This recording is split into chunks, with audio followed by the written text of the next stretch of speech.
ডারউইনিয়ান evolution অনেকগুলো অ্যাজাম্পশনের উপর ভিত্তি করে তৈরি করা হয়েছে এবং এতে কোনো সমস্যা নেই, কারণ সকল সায়েন্টিফিক থিওরির কিছু অ্যাজাম্পশন থাকে এবং অন্যান্য সকল থিওরিগুলোর মতো ডারউইনের বিবর্তন বা তত্ত্বের অ্যাজাম্পশনগুলোকেও চ্যালেঞ্জ করা হয়েছে। প্রথম অ্যাজাম্পশনটি হচ্ছে natural selection is the main driving force of evolution.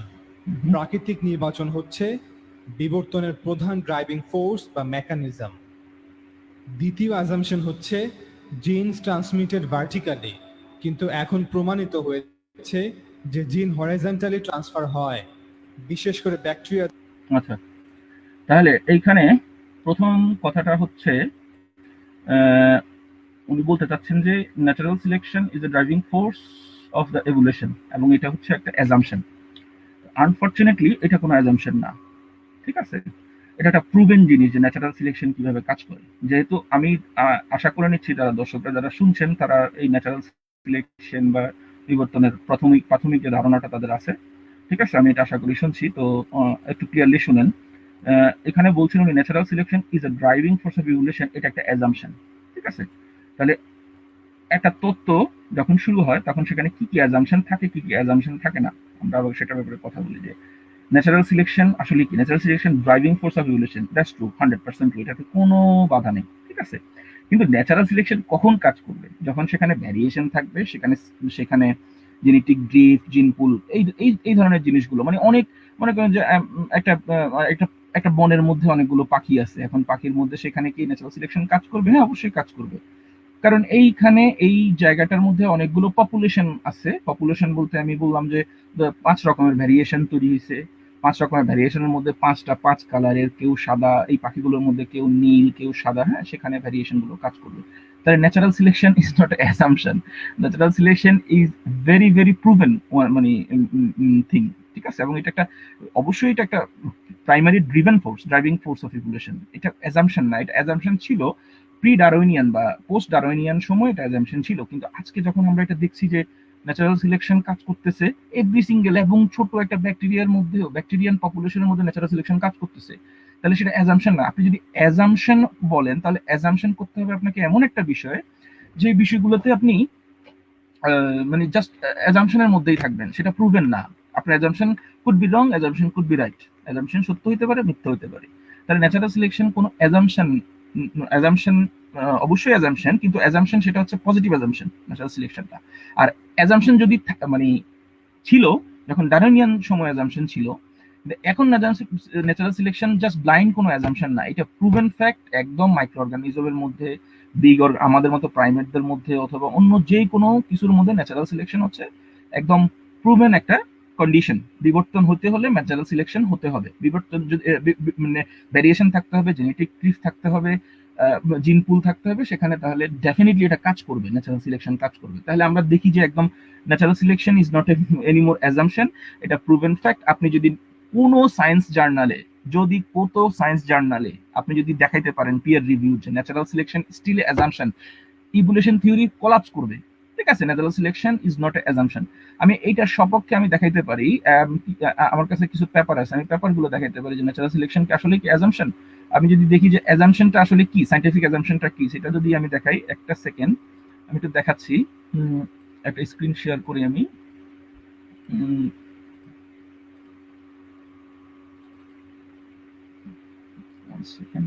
যে ন্যাচারাল সিলেকশন কি আসলেই কি অ্যাজাম্পশনের উপর দাঁড়ায় আছে, না ন্যাচারাল সিলেকশন আসলেই কাজ করতেছে রুট লেভেলে বা যে কোনো level? Natural selection is working, natural selection of course, natural selection is okay. Darwin's, এখানে এই যে আমি এখানে একটা পাইছি, সেখানে বলা আছে Darwin's theory of evolution due to natural selection based on following assumption, natural selection is not assumption. Natural selection, আমি যেটা বলছি যে এটা কি মানে কাজ করবে, কখন কাজ করবে? যখন এই অ্যাজাম্পশন গুলো, অর্থাৎ এই জিনিসগুলো ঠিক থাকবে। তার মধ্যে একটা হচ্ছে যে there is inheritable variations among the members of population. যদি ইনহেরিটেবল ভ্যারিয়েশন থাকে, ইনহেরিট করে, আমি আবারও বলছি ইনহেরিট করে, আমি শিওর না যে আমার দর্শকরা এগুলো মানে হয়তো বুঝতেছেন সবাই, বাট আমি আবার একটু খুলে বলি। সেটা হচ্ছে যে যদি অনেকগুলো পপুলেশন, মানে পপুলেশন জনসংখ্যার মধ্যে অনেক ধরনের ভিন্নতা থাকে, তাহলে ন্যাচারাল সিলেকশন কাজ করবে।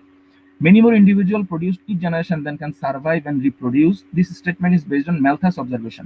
Malthusের observation তত্ত্ব, Malthusের যে জেনেটিক্সের কথা বলতেছি, সে এবং population can increase geometrically 2 1 2 4 8 16 while the food supply can increase only arithmetically 1 2 3 4 5. দেখেন ম্যালথাসের জনসংখ্যা তত্ত্ব ছিল, সেখানে বলা হচ্ছে যে পপুলেশন যদি লাফায় লাফায় ডাবল করে বাড়ে আর ফুড যদি এক এক করে বাড়ে, ইনক্রিজিংলি বাড়ে, তাহলে ন্যাচারাল সিলেকশন সেখানে কাজ করবে। ঠিক আছে, ন্যাচারাল সিলেকশন কাজ করবে। থার্ড হচ্ছে individuals with adaptive characteristics are more likely to selected to reproduce the environment. ঠিক আছে, যদি অ্যাডাপটিভ ক্যারেক্টারিস্টিক্স তৈরি করে, মানে উপযোগী তৈরি করে, তাহলে ন্যাচারাল সিলেকশন কাজ করবে।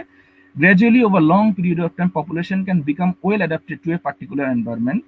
Gradually যদি ধীরে ধীরে অনেক সময় ধরে population can become well adapted to particular environment, তাহলে ন্যাচারাল সিলেকশন কাজ করবে। The end result of organic evolution is many different species each adapted to specific environment. ঠিক আছে, end result হচ্ছে অর্গানিক ইভলিউশন ঘটবে অনেক প্রজাতির মধ্যে, each adapted to specific environment, যদি সেই সব প্রাণীরা বা অর্গানিজম গুলো তাদের নিজস্ব এনভায়রনমেন্টে মানিয়ে নিতে পারে, তাহলে এটা গেল natural selection is not assumption. Okay, so go the next one, go the next slide. ঠিক আছে, আমি একটু পরের স্লাইডে যাই। সেটা হচ্ছে যে ওনার কথা আমরা জাস্ট শুরু করছি, ওনার কথা আরো আছে, তাহলে আমরা শুনি। আমাকে যদি দেখা না যায় একটু বইলো।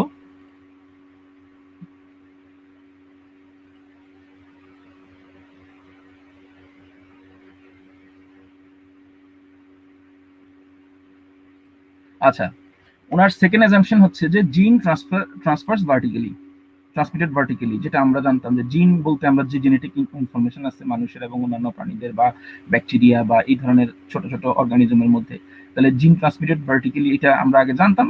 এখন ওনার প্রশ্ন হচ্ছে যে এখন তো আমরা জানি যে জিন ট্রান্সমিটেড নট মানে হরাইজন্টালি না, ভার্টিক্যালিও ট্রান্সমিট হয়। তাহলে জিন আগে জানতাম আমরা কি জিন ট্রান্সমিটেড ভার্টিক্যালি, এখন আমরা জানি জিন ট্রান্সমিটেড হরাইজন্টালি, হরাইজন্টাল হয়। এটা কি আমরা এখন জানি? নো, এটা আমরা এখন জানি না। আচ্ছা, আমি এই ব্যাপারে আরেকটা পেপার দেখাচ্ছি, সেটা হচ্ছে যে এই কথাটার উপরে আমি আবার এই কথাটা চালিয়ে আমি দেখাই যে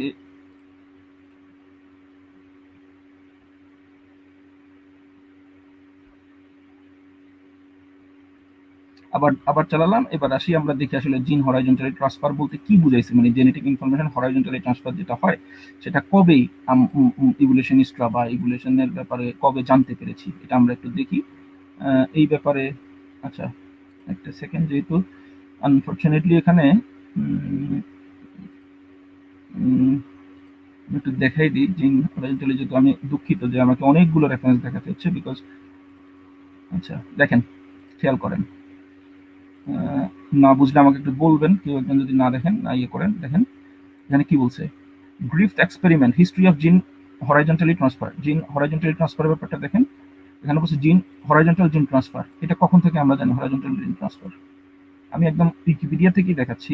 দেখেন, গ্রিফথ experiment reported 1928 by Frederick Griffith was the first experiment suggesting that bacteria are capable of transferring genetic information through a process for transformation. Griffith's findings are allowed by research in late 1930 and early 14 isolated DNA as a material that communicated genetic information. তাহলে এইটা আমরা এখন জানি না। ঠিক আছে, এটা আমরা প্রায় 80 বছর থেকে আমরা জানি যে এই ইনফরমেশনটা, অর্থাৎ হরাইজন্টাল জিন ট্রান্সফারের যে নতুন সিনড্রোম, নতুন কন্ড্রোম আসছে, সেটা প্রায় 70-80 বছরের পুরনো হরাইজন্টাল জিন ট্রান্সফারের ব্যাপারটা। তার মানে এখানে যে পেজটা সে দিয়েছিল এটা মোটামুটি সূক্ষ্ম একটা পেজ দিয়েছিল যেন পাবলিককে মোটামুটি ভুল বোঝানো যায়। আচ্ছা, এই ব্যাপারে দেখেন, আমি এই ব্যাপারে কিন্তু আমি মানে বুঝে শুনে নামছি, আমি হিসাব করে নামছি যে কি কি দেখাবো আমি। ঠিক আছে, একদম এটা খুবই দুর্বল অ্যাপোলজিটিক আর্গুমেন্ট, কারণ এগুলা শেষ। আচ্ছা, এবার আসেন, আমরা যেটা জানি আমি একটু বলি। জিন মানে হরাইজন্টাল জিন ট্রান্সফার বলতে কি, দেখেন আমাদের কাছ থেকে বাবার কাছ থেকে ছেলে জিন পায়, মায়ের কাছ থেকেও ছেলে জিন পায়। যদি একটা বাবার কাছ থেকে, তাহলে সেটা কি ভার্টিক্যালি ট্রান্সফার হয়, অর্থাৎ স্পার্মের মাধ্যমে সেটা আমরা ট্রান্সফার করি ধীরে ধীরে। এখন প্রশ্ন হচ্ছে ব্যাকটেরিয়া কি করে। দেখেন, যদি 5টা ব্যাকটেরিয়াকে আপনি কোনো এনভায়রনমেন্টে ছেড়ে দেন, সেই ব্যাকটেরিয়াগুলা তাদের মধ্যে সিলেক্টিভ ভাবে, যেহেতু এটা খুব ছোট অর্গানিজম, তাদের মধ্যে তারা ধীরে ধীরে এই জিন ট্রান্সফার করতে পারে। একটা ব্যাকটেরিয়া মারা গেছে অথবা একটা ব্যাকটেরিয়া চাচ্ছে যে অন্য ব্যাকটেরিয়ার মধ্যে তার জেনেটিক ইনফরমেশন ট্রান্সফার করবে, একদম জীবন্ত ব্যাকটেরিয়া যেটা কাছাকাছি এসে তারা এটা ট্রান্সফার করে, জিন ট্রান্সফারের ব্যাপারটা আর কি, এটাকে বলা হরাইজন্টাল জিন ট্রান্সফার, HGT ইভোলিউশনের ভাষায়। তো এইটা এইটা 1900 সরি এই 10-15 বছর আগে থেকে এটা কিছু 2001 একটা একটা স্টাডিতে এটা খুব ভালোভাবে এসেছিল যে হরাইজন্টালি জিন ট্রান্সফারের ব্যাপারটা আসলে কতটা হিউম্যান বিং বা মানে ছোট ছোট ব্যাকটেরিয়া না, বাট হিউম্যান বা প্রাইমেট বা ম্যামালস বা এই ধরনের যারা মেরুদণ্ডী প্রাণী আছে তাদের মধ্যে কি পরিমাণে প্রভাব ফেলে। ঠিক আছে, তখন গিয়ে কয়েকটা স্টাডিজ হলো। একটা স্টাডিজ এর মধ্যে আসছে, মানে যে স্টাডিজটা দিয়ে আসলে এটা প্রতিষ্ঠা করা হয়েছিল যে হরাইজন্টাল জিন ট্রান্সফার হিউম্যান এভলিউশনকে নাকচ করে দেয়, এটা অনেকেই বলে, এখন অনেকেই বলতেছে ধীরে ধীরে যে আসলে নাকচ করে দেয়। সেই স্টাডিজটা আমি এখন দেখাচ্ছি, একটা সেকেন্ড, সেই স্টাডিজটা আমি একটু দেখাই, কারণ আমি ওগুলা বের করেই আসছি, খেয়াল করেন। আচ্ছা, আমি একটু দেখাই দিই সেই স্টাডিজটা। আমি দুঃখিত যে আমি হয়তো একটু একাডেমিক ভাবে আলাপ আলোচনা করছি। হ্যাঁ, দেখেন, খেয়াল করেন, এখানে লেখা আছে expression of multiply horizontally acquired genes in hallmark of both vertebrates and invertebrates genome. মানে এটা হচ্ছে কি, এটা মানে হচ্ছে এক্সপ্রেশন, মানে ভার্টেব্রেটস এবং ইনভার্টেব্রেটস জিনোম বলতে, ইনভার্টেব্রেট বলতে অমৃতদণ্ডের প্রাণীর জিনও দেখা গেছে যে তারা হরাইজন্টালি ট্রান্সফার হয়, অ্যাকওয়ার্ড জিনস ট্রান্সফার হয়। এটা এই স্টাডিজটা বেরিয়েছিল এই genome biology and biomed central.com এ, পাবলিশ হচ্ছে 13 মার্চ 2015 এ। ঠিক আছে, এটা বেরিয়েছিল তখন। অ্যালিস্টার ক্রিস্প নামে একজন এবং অ্যালান টানক্লিফি এবং বস ম্যাকলেম এরকম নামে কয়েকজন বায়োলজিস্ট, ওনারা এটা করছিলেন এবং রেজাল্টটা দেখেন, বলছে যে we have taken advantages of recent availability of sufficient number of high quality genomes and transcriptomists to carry out detailed examination of HGT in 26 animal species, 10 primates, 12 flies, and 4 nematodes, and simplified analysis in a further 14 vertebrates. তারা বলছে যে তারা 10টা primate, 12টা flies এবং অন্যান্য অনেকগুলো প্রাণীর মধ্যে 4টা ভার্টেব্রেটস এর মধ্যেও এই হরাইজন্টাল জিন ট্রান্সফারের যেই জিনিসগুলো ওরা সেটা খুঁজে পাইছে। ঠিক আছে, ওকে ফাইন, এটা নিয়ে কোনো সমস্যা নেই। এবং তাদের মেথোডোলজি কি ছিল, তাদের কি ছিল, এবং এটার পরবর্তীতেই যারা ইভলিউশন বিরোধী বা ডিসকভারি ইনস্টিটিউট অথবা ক্রিয়েশন যারা তত্ত্ব যারা বিশ্বাস করে তারা খুব লাফালাফি শুরু করছিল যে কাহিনী কি, এটা তো তাহলে তো ইভলিউশন কি ব্রেক করে। ওয়াও, এখন দেখেন আবার, তাহলে এই নেক্সট স্টাডিজটা দেখেন, সেম ইয়া থেকে আসছে, সেম পিয়ার রিভিউড জার্নাল থেকে, ওয়েবসাইট হ্যাঁ same website peer reviewed journal থেকে আসছে। সেটাতে কি বলতেছে দেখেন, কি বলছে দেখেন, আপনি দেখে থাকেন, এইখানে একটা সূক্ষ্ম কারচুপি করছে। হরাইজন্টাল জিন transfer is not A hallmark of the human genome. এটা ছিল 2015 এর, এটা হচ্ছে 2007 এর। এই যে দুইটা স্টাডিজ কমপ্লিটলি ডিফার করতেছে, that means we need a third study. ঠিক আছে, যে হরাইজন্টাল জিন ট্রান্সফারের কথা যে বলছে যে HGT, যেটা কিনা ব্যাকটেরিয়ার মধ্যেই মূলত দেখা যায়, সেটা কখনোই সেটা হিউম্যান বিং বা এরকম কোনো প্রাণীর মধ্যেই আমাদের কাছে নাই। Horizontal is not A hallmark of the human genome, মানে বেসিক কোনো পরিবর্তন করে না, থাকলেও থাকতে পারে কিন্তু বেসিক কোনো পরিবর্তন করে না। আচ্ছা, এবার দেখেন আমি অ্যাবস্ট্রাক্টেড রেজাল্টটা দেখাচ্ছি। রেজাল্টটা হচ্ছে, for my reanalysis I realigned the 17 human genes that we are originally reported as having undergone bacterial vertebrate transfer. দেখেন, অর্থাৎ এই ভদ্রলোকের নাম হচ্ছে স্টিভেন এল সেলজবার্গ। উনি বলছেন, ওনার রেজাল্টসে বলছেন, ওনার রিঅ্যানালাইসিস করছেন উনি। কখনকার রিঅ্যানালাইসিস? এই যে আগের পেপারটা। ঠিক আছে, 17 human genes that were originally reported as having undergone bacterial vertebrate transfer. অর্থাৎ ব্যাকটেরিয়া টু ভার্টেব্রেট, ভার্টেব্রেট হচ্ছে আমরা মেরুদণ্ডী প্রাণী, ব্যাকটেরিয়া টু ভার্টেব্রেটের মধ্যে আসছে। এইটা উনি বলছেন যে হরাইজন্টাল জিন ট্রান্সফারের মধ্যে কি হতে পারে, উনি এই 17টা জিনকে উনি আলাদা করছেন। ঠিক আছে, a finding that has been rejected by our work, a finding that has rejected by our work and that of others. ঠিক আছে, যেটা কিনা আমাদের work has been rejected by our work, আমাদের যে কাজ সেই কাজ দ্বারা রিজেক্ট হয়ে গেছে। অর্থাৎ এটা মেথোডোলজি ঠিক ছিল না। কেন ছিল না? But reclaimed by crisp. এই যে ক্রিস্প এটিএল, যেটা আগের ইয়েটা ছিল, ক্রিস্প এটিএল নামে একজন এটাকে আবার ওই ইয়েটা করছেন, করার পরে দেখেন কি লাগছে, I found that evidence does not support HGT any of them. এই যে 17 হিউম্যান জিনোমের কথা বলছে, সেটা এই একটার মধ্যেও নাই।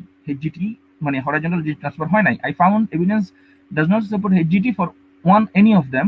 One important point worth noting there is at Chris Patel listed some of these genes are confirmed by Selzberg. This was not the case.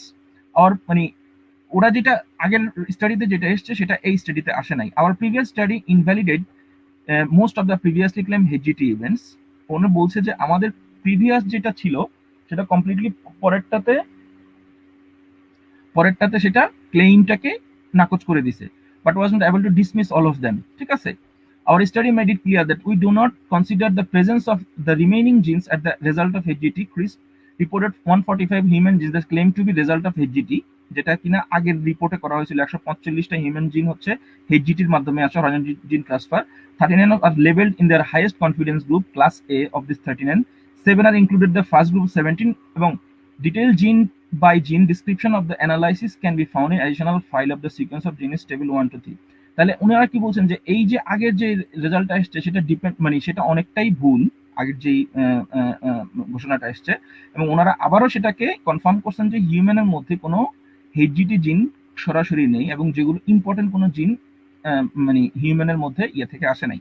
ঠিক আছে, এই হচ্ছে HGTর যেটা কথা সেটা অ্যাজাম্পশন না, এবং এটা ভুল কথা যে মানে হরাইজন্টাল জিন ট্রান্সফার ব্যাপারটা ইজ নট এ ভেরি মানে অনগোয়িং ডিবেট, এবং এটা কোনো ডিসিশন মেকিং করে নাই হিউম্যান জিনের মধ্যে। আমি জানি না কতটুকু বুঝতে পারছি, তবে আমরা পরেরটাতে চলে যাই, পরের ইয়েটাতে চলে যাই। একটু একটা সেকেন্ড আমি কেটে দিচ্ছি, তাহলে পরেরটাতে জায়গা, সরি।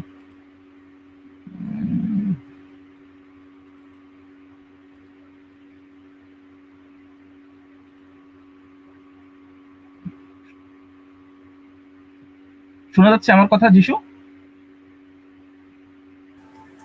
হ্যাঁ হ্যাঁ শোনা যাচ্ছে, ক্লিয়ার। ভিডিও শোনা যাচ্ছে? বলছি ভিডিও কি শোনা যাচ্ছে? না, ভিডিওটা এখন পর্যন্ত প্লে করেন নাই, প্লে করলে হয়তো অবশ্য করেন, প্লে করেন। আচ্ছা এক সেকেন্ড আবার প্লে করি, এক সেকেন্ড। হ্যাঁ এবার শোনা যাবে আশা করি। হ্যাঁ, অ্যাজাম্পশনটি হচ্ছে জিন সেন্টার্ড ভিউ, হ্যাঁ শোনা যাচ্ছে। চ্যালেঞ্জ করা হয়েছে বাই গ্রুপ সিলেকশন। দেখেন তৃতীয় অ্যাজাম্পশনটা উনি দিয়েছেন জিন সেন্টার্ড ভিউ। হোয়াট ইজ জিন সেন্টার্ড ভিউ? completely bogus কথাবার্তা। জিন centred view is nothing to do with assumption. জিন সেন্টার্ড ভিউ 100% একটা ন্যাচারাল সিলেকশনের অংশ। জিন সেন্টার্ড ভিউর কথা যেটা বলছেন উনি, যে সেইটাকে বলা হচ্ছে যে এটা উনি বলছেন যে চতুর্থ অ্যাজাম্পশনটি হচ্ছে আচ্ছা জিন সেন্টার্ড ভিউ ওনারা বলছেন এপিজেনেটিক্সের প্রবলেম, সেটা অনগোয়িং রিসার্চ। আচ্ছা এরপরে গ্র্যাজুয়ালিজম, যা চ্যালেঞ্জ করা হয়েছে বাই পাংচুয়েটেড ইকুইলিব্রিয়াম। চ্যালেঞ্জ করে নাই। গ্র্যাজুয়ালিজমের পাশে আরেকটা কি নিয়ে আসে, সেটাকে বলে পাংচুয়েটেড ইকুইলিব্রিয়াম। আচ্ছা এবার দেখি পাংচুয়েটেড ইকুইলিব্রিয়াম কি। ঠিক আছে, পাংচুয়েটেড ইকুইলিব্রিয়ামের কথা বলা হচ্ছে যে আমি গ্রুপ সিলেকশনটা বাদ দিয়ে দিলাম, অনেক বড় হয়ে যাচ্ছে। আমি এবার পাংচুয়েটেড ইকুইলিব্রিয়ামের ব্যাপারটা নিয়ে আসি। What is পাংচুয়েটেড equilibrium? ঠিক আছে, পাংচুয়েটেড ইকুইলিব্রিয়াম হচ্ছে যে কোনো অর্গানিজম যদি খুব দ্রুত পরিবর্তন হয় একটা পর্যায়ে, সেটাকে আমরা পাংচুয়েটেড ইকুইলিব্রিয়াম বলি। এই পাংচুয়েটেড ইকুইলিব্রিয়াম মোটেই বিবর্তনকে নাকচ করে না বা চ্যালেঞ্জও করে না বিবর্তনের কোনো থিওরিকে, বরং বিবর্তনের মেকানিজমের মধ্যে আরেকটা অ্যাডেড মেকানিজম এই পাংচুয়েটেড ইকুইলিব্রিয়াম। ঠিক আছে, এবং এই যে পাংচুয়েটেড ইকুইলিব্রিয়ামের কথা বলা আছে সেটা আমরা যদি একটু দেখি যে পাংচুয়েটেড ইকুইলিব্রিয়াম কি জিনিস, তাহলে আমরা দেখতে পারি। একটা সেকেন্ড, আমি একটু পাংচুয়েটেড ইকুইলিব্রিয়ামটা একটু দেখাচ্ছি। আমি জানি আজকে এটা একটু ইয়ে হয়ে যাচ্ছে, রসালো হচ্ছে না আর কি, জিনিসটা একটু কাট্টাকুট্টা জিনিস হয়ে যাচ্ছে, but I have nothing to do. ঠিক আছে, আচ্ছা দেখেন, the concept of punctuated equilibrium was to sum of radical new idea when what was proposed by Stephen Jay Gould and Neil Eldredge in 1972. Now it's widely recognized as a useful model for the kind of evolutionary change, the relative importance of punctuated gradual patterns evolutionary subject. এই যে এই J gold, Stephen J gold যে কথা বলা হচ্ছে, উনি একজন 100% evolutionary biologist ছিলেন, এবং উনি এই পাংচুয়েটেড ইকুইলিব্রিয়াম ধারণা নিয়ে আসছেন, মরফোলজিক্যাল ধারণা, যে পাংচুয়েটেড ইকুইলিব্রিয়াম আসলে কি।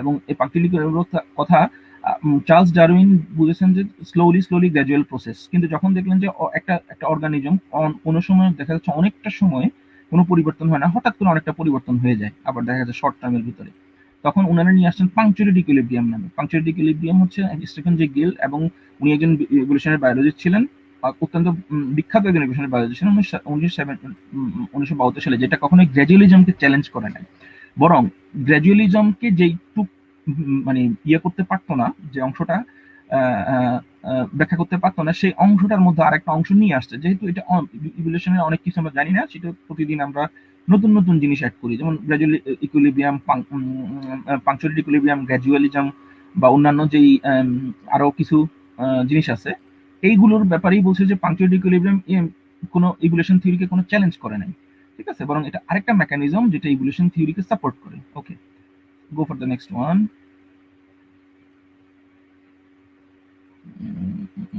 আমি সরি, এটা খুব হয়ে যাচ্ছে, তাহলে দেখি আবার।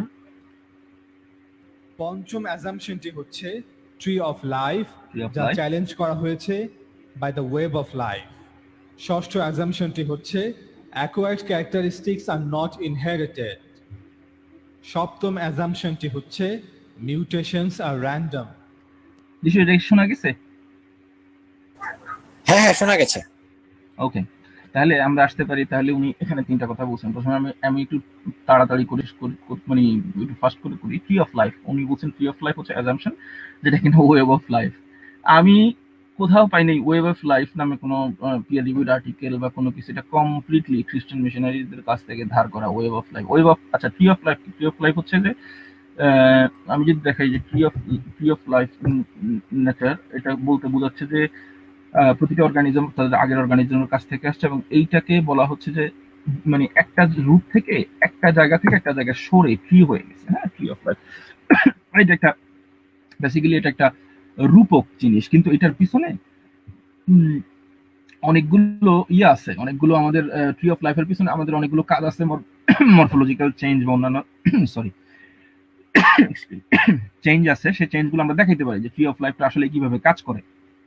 তো সেইখানে বলছি উনি web of life. Web of life কি আমি বলি, ওয়েব অফ লাইফ আইডিয়াটা আসলে মোটেই কোনো সাইন্টিফিক আইডিয়া, এটা বরং একটা philosophical idea. Web of life অর্থাৎ একই সাথে অনেকগুলো অর্গানিজম তৈরি হয়েছে, বাট এটা কোনোভাবেই এম্পিরিক্যালি আমরা দেখাইতে পারি না, কোথাও নাই এম্পিরিক্যালি ওয়েব অফ লাইফ। এটা কমপ্লিটলি বোগাস একটা কথা, ঠিক আছে। ওয়েব অফ লাইফ কোথাও সার্চ দেয় নাই, কোথাও নাই web of life. Tree of লাইফের প্রবলেম তৈরি হলে কোনো কোনো রুটে যদি প্রবলেম তৈরি হয়, আচ্ছা আমি একটু তার আগে একটু দেখাই tree of life of Darwin, আমি একটু দেখাই ডারউইন আমি tree of life of Darwin আচ্ছা দেখাচ্ছি ট্রি অফ লাইফের ব্যাপারটা কি আসলে। অনেকেই হয়তো, আমি খুব দুঃখিত যে আমি এটাকে আর একটু বেসিক থেকে দেখালে, কিন্তু ব্যাপার হচ্ছে ভিডিওটাকে যদি আমাকে দিবাং করতে হয় তাহলে বেসিকে যাই, যেমন একটা অ্যাডভান্স লেভেলে যেতে হবে। এটা হচ্ছে বেসিক্যালি ট্রি অফ লাইফ। হ্যাঁ, ট্রি অফ লাইফের যে ব্রাঞ্চগুলো, ঠিক আছে, যে এখান থেকে শুরু হয়েছে অরিজিন অফ লাইফ, এখান থেকে বিভিন্ন ট্রির রুট, এই যে দেখেন এখানে ধরেন মনে করেন ভাই যে যদি একটু ইয়া করা যেত, একটু জুম করা যেত, তাহলে পাবলিক একটু ভালোভাবে দেখতে পারবে ট্রি অফ লাইফের ইয়াটা চিত্রটা। দেখাচ্ছি যতটুকু সম্ভব জুম করে দেখেন। আমি ট্রি অফ লাইফের একটা বড় ভিডিও নিয়ে আসছি। Tree of life Darwin, tree of লাইফটা নিয়ে একটু বুঝাই বলি, আমি একটু না বুঝলে বুঝতে পারবেন না। কই গেল পলিজেনেটিক্স ট্রি, যদি আমি ইভলিউশন পাইলে জানি। হ্যাঁ পাইছি, ইন্টারেস্টে। হ্যাঁ, এখন কি একটু বড় দেখাচ্ছে?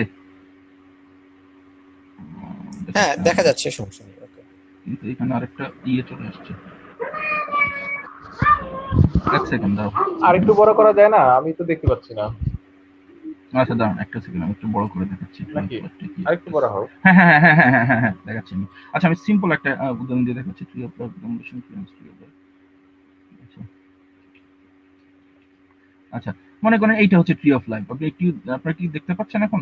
কারণ দাঁড়ান একটা হ্যাঁ হ্যাঁ সেকেন্ড। ক্লিয়ার, এটা মোটামুটি বোঝা যাচ্ছে, দূর থেকেও বোঝা যাচ্ছে। মনে করেন যে এইখানে যদি আমি ধরি, ট্রির নিচে ধরি, যদি আমি রুট, এখানে অরিজিন অফ লাইফ তৈরি হয়েছে, কেমিক্যাল ইভলিউশন হয়েছে, তারপর একটু হয়তো ডানে গেছে, সেখানে রেপটাইলস, বার্ডস, ম্যামালস, অ্যাম্ফিবিয়ানস বা অন্যান্য প্রাণীগুলো। হ্যাঁ, এই মনে করেন যে এইখানে আমি বললাম যে প্রোটোজোয়া বা অন্যান্য বিভিন্ন ধরনের কর্ডাটা, এইখানে এসে মনে করেন যে কর্ডাটা যে ফাইলামটা সেটা বের হয়েছে, এখানে অন্যান্য ভার্টাব্রেট মনে করেন ফিশ, এখানে অ্যাম্ফিবিয়ানস, রেপটাইলস, এইখানে মনে করেন যে স্পাইডার্স, ম্যামালস, আর্থ্রোপডস, প্রোটোজোয়াস, এইভাবে করে বিভিন্ন প্রাণীর ট্রি অফ লাইফ। অর্থাৎ এইখানে যদি শুরু হয়, গোড়াতে যদি এই জিনিসটা শুরু হয়, তাহলে এই জিনিসটা ধীরে ধীরে উপরে যত উপরে গেছে তত দেখা যাচ্ছে স্পেসিয়েশন হওয়ার কারণে ট্রির বিভিন্ন রুট, এই যে রুট গুলো আলাদা হয়ে গেছে, এভাবে করে আলাদা হয়ে গেছে বিভিন্ন ভাবে। এই ফিশ এখানে আছে, এখানে, এটাকে বলে ডারউইনের ট্রি অফ লাইফ। এটা যদিও মেটাফরিক্যালি, কিন্তু এটা আমরা প্রুভেন, মানে আমাদের এই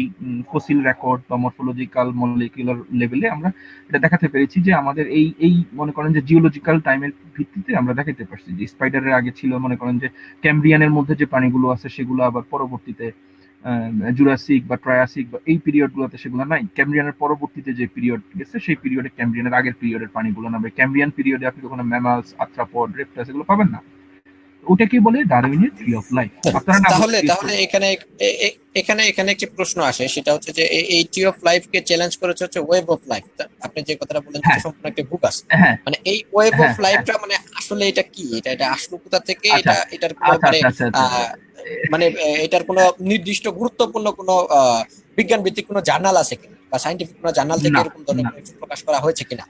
হ্যাঁ, না, ওয়েব অফ লাইফটা জিনিসটা হচ্ছে completely bogus. Web of life হচ্ছে কি, মনে করেন যে এইখানে এই এই প্রাণীটা মিসিং, এই প্রাণীটা এই এই রুটে, এই যে ফিশ রুটে এখানে নাই, হঠাৎ করে এখানে অনেকগুলো ফিশ চলে আসলো, হঠাৎ করে এখানে অনেকগুলো ইনসেক্ট চলে আসলো, অর্থাৎ ওয়েভ অফ লাইফ, একই সাথে অনেকগুলো লাইফ তৈরি হয়েছে, কিন্তু এর আগে পরে কোনো অ্যানসেস্টর ছিল না। এটা কখনোই প্রমাণ মানে প্রুভেন না, অর্থাৎ সাইন্টিফিক্যালি এটা কখনো প্রুভেন না যে তার মানে এখানে এখানে তারা যে বিষয়টা হাইলাইট করতে চেয়েছিল, তারা হাইলাইট করছে যে বিষয়টা চ্যালেঞ্জ হয়েছে। তার মানে কেউ একজন চ্যালেঞ্জ করেছে, আর ভাই চ্যালেঞ্জ হলেই তো বিষয়টা চ্যালেঞ্জ করেছে, চ্যালেঞ্জ ব্যাপারটা এমন না। না হ্যাঁ, না না না এখন যদি চ্যালেঞ্জ নিউটনের কোন আবিষ্কারকে যদি রিক্সা চালক কলিমুদ্দিন যদি চ্যালেঞ্জ করে বসে, তার মানে কি বিশাল কিছু হয়ে গেল যে আরে ভাই চ্যালেঞ্জ তো করছে, মানে ওদের কথাটা হচ্ছে চ্যালেঞ্জ তো হয়েছে, ঠিক আছে, এটাকে ওরা হাইলাইট করে দেখাচ্ছে। হ্যাঁ হ্যাঁ চ্যালেঞ্জ হচ্ছে, কিন্তু চ্যালেঞ্জ করলে তো হবে না, আপনাকে ট্রি অফ লাইফ আঁকতে হবে নতুন করে ওয়েব অফ লাইফ। মনে করেন আপনি হঠাৎ করে বললেন যে এই যে এইখানে প্রাইমেট গুলো নাই, এখানে হঠাৎ করে আকাশ থেকে এই প্রাইমেট গুলো পড়ছে আইসা, ঠিক আছে, এই রুটে এই কাণ্ডতে বা আর্থ্রোপডের এইখানকে আইসা হঠাৎ করে 10,000 রকমের প্রাণী দেখা দিচ্ছে, কোত্থেকে আসছে এরা, কোথেকে আসছে? ওয়েব অফ লাইফ যদি ট্রি অফ লাইফ হয়, যদি প্রতিটা জায়গার মধ্যে এখান থেকে যদি সিঙ্গেল ভাবে কোনো অর্গানিজম থেকে পরবর্তীতে বিকাশ হইতে হইতে হইতে হইতে বার্ডস, ম্যামালস, মানে বার্ড, পাখি, স্তন্যপায়ী প্রাণী, পোকা, সাপ, হাতি, ঘোড়া, ব্যাঙ, এগুলা এগুলা যদি তৈরি হয়, তাহলে আপনি যদি বলেন যে না, এই যে এইখানে এসে 10টা বাঘ হঠাৎ করে, তাদের আগের কোনো এনসেস্টর ছিল না, 10টা বাঘ হঠাৎ করে এখানে এসে তৈরি হয়েছে, এটাকে বলে ওয়েব অফ লাইফ। যেটার কোনো আসলে রিলিজিয়াস ব্যাকগ্রাউন্ডে, যেটা একদম সুন্দর একটা জিনিস, কিন্তু আসলে মানে সাইন্টিফিক্যালি এটা কোনোভাবেই কোনো কেউ প্রমাণ করতে পারে না যে আগের অ্যানসেস্টর ছাড়া কোনো বাঘ আসছে। অবশ্যই বাঘেরও আগের অ্যানসেস্টর ছিল বলে সেখানে বাঘ তৈরি হয়েছে, তাই না? বাঘের অন্য কোনো অ্যানসেস্টর থেকে বাঘ আসছে। এ সম্পর্কে আরেকটা কোশ্চেন আছে রঞ্জু ভাই, এটা হচ্ছে যে আপনি যেটা বলেন একটা যে খ্রিস্টান মিশনারি বা অন্যান্য বিলিভার যে সমস্ত সায়েন্টিস্টরা আছে, মানে তারা কি এটাকে এস্টাবলিশ করতে পেরেছে আজ পর্যন্ত? না এই না, ওয়েব এটা অফ লাইফকে আপনি এস্টাবলিশ করতে পেরেছে? আপনি কোনোভাবেই কোনো সাইন্টিফিক, মানে আপনি যদি বললেই হবে না, আপনি তো একে দেখাইতে হবে। সায়েন্সে তো আপনি বললেই হবে না যে আপনি মানে আপনি বললেন যে ভাই ওয়েব অফ লাইফ তৈরি হয়েছে বা বুশ অফ লাইফ তৈরি হয়েছে বা অন্যান্য লাইফ তৈরি, মানে আপনি আচ্ছা, কিন্তু আপনাকে এখন বললাম যে ভাই তাহলে আপনি আমাকে দেখান বা সাইন্টিফিক্যালি দেখান যে ভাই এইখানে এই যে মনে করেন আপনি একটা প্রাণী নিলেন, আপনি মনে করেন যে ম্যামালস, ঘোড়া বা গাধা বা জিরাফ, ঘোড়া, গাধা বা জেব্রা, এই প্রাণীটা নিলেন, নিয়ে বললেন যে ভাই তাহলে এই যে এইখানে আইসা এইখানে আইসা এই ঘোড়া, জেব্রা, গাধা, শুয়োর, এই সরি ঘোড়া, গাধা, জেব্রা এবং মিউল যেটাকে বলি আমরা খচ্চর, এই 4টা প্রাণী একত্রে আসছে, সেম টাইমে আসছে এবং এদের কোনো আগের অ্যানসেস্টর নাই। তাহলে এটা কোত্থেকে আসলো, হঠাৎ করে কোত্থেকে আসলো? এটা কি আকাশ থেকে পড়লো হঠাৎ করে? আপনাদের biology doesn't work like this. আপনি ওয়েব অফ লাইফ যদি আনেন, ওয়েব অফ লাইফ একে দেখাইতে হবে। আপনি কি এই রুটটাকে আপনি পুরো বাদ দিয়ে হঠাৎ করে আপনি এখানে নিয়ে আসবেন 10টা অ্যানিমেলস যেটার কোনো অ্যানসেস্টর নাই? কিভাবে সম্ভব এটা? আরে ভাই, এটা কি আকাশ থেকে কি পড়ছে নাকি এটা খুব মানে এটা মানে আরব রজনীর গল্পের মতো যে না এখানে ঘুম করে পড়ছে? আকাশ থেকে পড়বে না, কারণ হচ্ছে এখানে খচ্চর যে প্রাণীটা পাওয়া যায় সেটা হচ্ছে গাধা আর হচ্ছে ঘোড়া, এই দুইটার মিশ্রণের ফলে সংকর প্রজাতির একটা প্রাণী। এটা হুট করে আসছে বললে এটা সরাসরি মানে আকাশ থেকে পড়ছে যে ব্যাপারটা, এটা মিথ্যা হয়ে যাবে, ঠিক আছে। বিজ্ঞানের স্ট্রং এভিডেন্স লাগবে, এটা প্রমাণ করতে হবে, ঠিক আছে। হুট করে দাবি করছে চ্যালেঞ্জ হয়েছে আর চ্যালেঞ্জ করছে, আর এটা নিয়ে লাফালাফি করার মতো কিছু নাই। তো দর্শক যারা আছেন মোটামুটি ভাবে বিস্তারিত ভাবে বোঝার চেষ্টা করবেন। রঞ্জু ভাই খুব পরিষ্কার ভাবে বোঝানোর চেষ্টা করতেছেন, খুবই সুন্দর ভাবে। হ্যাঁ রঞ্জু ভাই, ঠিক আছে, দ্বিতীয় কথাগুলো মানে পরের কথাগুলো বলা শুরু। আচ্ছা, এক সেকেন্ড, তাহলে আমি আবার ভিডিওটা চালাই, আমি একটু একটা সেকেন্ড আবার ভিডিওটা চালাই দিই। কইগুলো আচ্ছা, এটা পাইছি। আচ্ছা, অনেকেই এই অ্যাজাম্পশনকে চ্যালেঞ্জ করেছেন যে কিছু কিছু মিউটেশন হয়তো acquired characteristics are not inherited. সপ্তম অ্যাজাম্পশনটি হচ্ছে মিউটেশনস আর আচ্ছা, acquired characteristics are not inherited, এইটা কিন্তু মানে ডারউইন এই ব্যাপারে কিন্তু এই ব্যাপারে ডারউইন অনেকগুলো কথা বলছেন। ডারউইন নিজেও ভাবতেন যে অ্যাকোয়ার্ড ক্যারেক্টারিস্টিক্স আসলে ইনহেরিট হয়, ঠিক আছে। ডারউইন কিছুটা অংশ এটা ভাবতেন ডারউইনের। আমার কাছে এটা একটা পেপার ছিল, আই এম নট ফাইন্ডিং ইট, আমি পাচ্ছি না এটা, একটা সেকেন্ড। তাহলে প্রফেসর ডারউইন এটা নিয়ে কিন্তু বলছিলেন যে না, অ্যাকোয়ার্ড ক্যারেক্টারিস্টিক্স মানে অ্যাকোয়ার্ড ক্যারেক্টারিস্টিক্স বলতে আমি বুঝাই যেটা হচ্ছে যে সিম্পল ভাবে বুঝাইতে, সেটা হচ্ছে যে মনে করেন আপনার মানে শরীরের সব ইনফরমেশন বা সবগুলো সেল তো মানে যাবে না, বা শুধুমাত্র সোমেটিক সেল যাবে, সোমেটিক যেটা বলে মানে উইজম্যান ব্যারিয়ার বলে এটাকে, হ্যাঁ। তো ওটা যাবে শুধুমাত্র। এখন মানে তাহলে আপনার মনে করেন যে আপনি অনেক ব্যায়াম করতেছেন, ব্যায়াম করতে করতে আপনার হাতের মাসল ফুলে গেছে। এখন আপনার বাচ্চার কি হাতের মাসল ফুলে যাবে? No, it's not possible. আবার বাচ্চার হাতের মাসল ফুলে যাবে না, কারণ কি? কারণ হচ্ছে সব ইনফরমেশন পরবর্তী প্রজন্মের মধ্যে যায় না। একটু একটু ইনফরমেশন, মানে যেই ইনফরমেশন শুধুমাত্র সোমেটিক সেল মানে আমাদের স্পার্মের মধ্যে থাকে, যে ইনফরমেশন গুলো ওইখানেই কিন্তু পরিবর্তন হইতে হলে বিবর্তন হবে, ওইখানে পরিবর্তন না হলে অন্যান্য জায়গায় বিবর্তন হবে না। এখন সমস্যা হচ্ছে আমাদের যে এপিজেনেটিক্স এর, যে এপিজেনেটিক্স মানে মনে হচ্ছে যে ওটা কমপ্লিটলি অনগোয়িং স্টাডিজ, এইটাই একমাত্র জিনিস যে acquired characteristics are not inherited. No, acquired characteristics ইনহেরিটও হয়, হেরিট হয়, কিন্তু প্রশ্ন হচ্ছে এটা কি বিবর্তনের ক্ষেত্রে কোনো ধরনের কোনো বড় ধরনের ইয়ে করে না? এখানে ন্যাচারাল সিলেকশন কাজ করে না, সেটা অনগোয়িং স্টাডি, সেটা আরেকটু স্টাডিজ করলে আমরা বুঝবো, ঠিক আছে। যে এটা এখনো ক্লিয়ার না, মানে স্পেশালি এপিজেনেটিক্স এর ব্যাপারটা এখনো উই আর নট ক্লিয়ার। অনেকগুলো স্টাডিজ তৈরি হইলে এবং আরো 10-15 বছর লাগলে আমরা বুঝতে পারবো যে এক্স্যাক্টলি এপিজেনেটিক্স এর এখানে কাজ করে কিনা, বা এপিজেনেটিক্স এর প্রভাব বিবর্তনের ক্ষেত্রে কি থাকতে পারে, ঠিক আছে।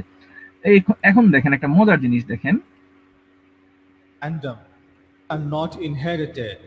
Mutations are random. সপ্তম অ্যাজাম্পশনটি হচ্ছে মিউটেশনস আর র্যান্ডম। ওকে, অনেকেই এই অ্যাজাম্পশনকে চ্যালেঞ্জ করেছেন যে কিছু কিছু মিউটেশন হয়তো র্যান্ডম, তবে বেশিরভাগ উপকারী মিউটেশনই ডিরেক্টেড।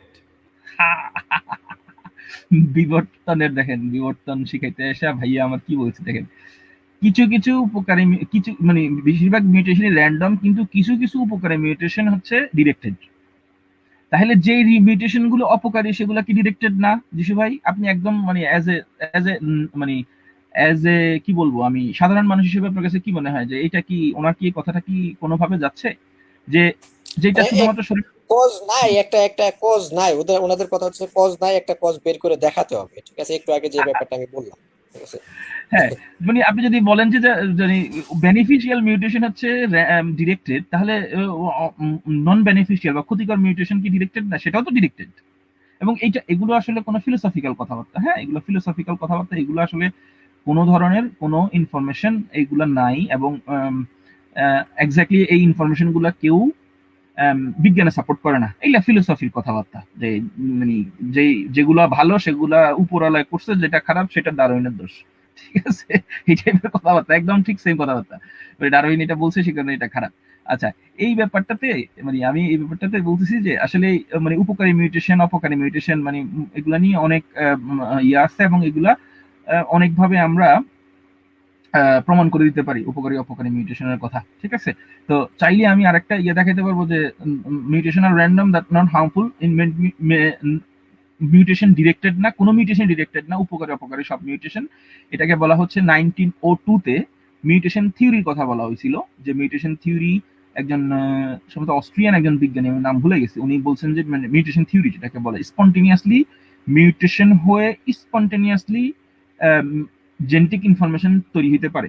মনে করেন যে আমি যদি এটা বলি যে আপনি হয়তো বা সার্টেন জিনিস মানে সহ্য হয় না, আপনার দুধ অথবা পানি অথবা অন্যান্য জিনিস আপনার পেটে সহ্য হয় না, হঠাৎ করে দেখা গেল যে না এই জিনিসগুলো আপনার সহ্য হচ্ছে, আপনার ভিতরে একটা মিউটেশন হয়েছে, মিউটেশন হওয়ার ফলে আপনি বিশেষ কোনো কিছু আপনি নিতে পারতেছেন, তাহলে এগুলো তো মানে ইয়া না, অর্থাৎ অর্গানিজম সে অ্যাডপ্ট করে নিছে ওই মিউটেশনের ফলেই, ঠিক আছে। এই কারণেই বলছি যে mutation is all the mutation is random. Of course mutation benefited mutation is very less, but still benefited mutation আছে, benefited mutation হয় বলেই আমরা বেঁচে আছি, এবং আমরা অনেকগুলো বেনিফিশিয়াল মিউটেশন আমাদের মধ্যে দিয়ে গেছে, সেগুলোর পেপারস আমি দেখাইতে পারি। বেনিফিশিয়াল মিউটেশনের পেপারস, একটা পেপারস আমি যদি টাইম বেশি চলে যাচ্ছে আমি এটা দেখাবো না, পরে দেখাচ্ছি। বেনিফিশিয়াল মিউটেশনের কথা আমি দরকারে পরে দিয়ে দেবো, হ্যাঁ। তো পরেরটাতে যাই আমি। অক্সফোর্ড ইউনিভার্সিটির প্রফেসর টেনিস নোবেলের মতে all the centered assumption of new Darwinism have been disproven. Neo ডারউইনিজমের সকল অ্যাজাম্পশনই ভুল প্রমাণিত হয়েছে। ডারউইনিয়ান এভলিউশনের বিপরীতে কমপক্ষে 5টি ওয়েল এস্টাবলিশড অল্টারনেটিভ থিওরি রয়েছে। আচ্ছা, এর আগে একটু বলে নেই যে এই যে থার্ড ওয়েভ ইভলিউশনিস্টের কথা বলছে, হ্যাঁ, একটু দেখি থার্ড ওয়েভ ইভলিউশনিস্ট কারা। একটা সেকেন্ড, আমি একটু দেখে নিই থার্ড ওয়েভ ইভলিউশনিস্ট,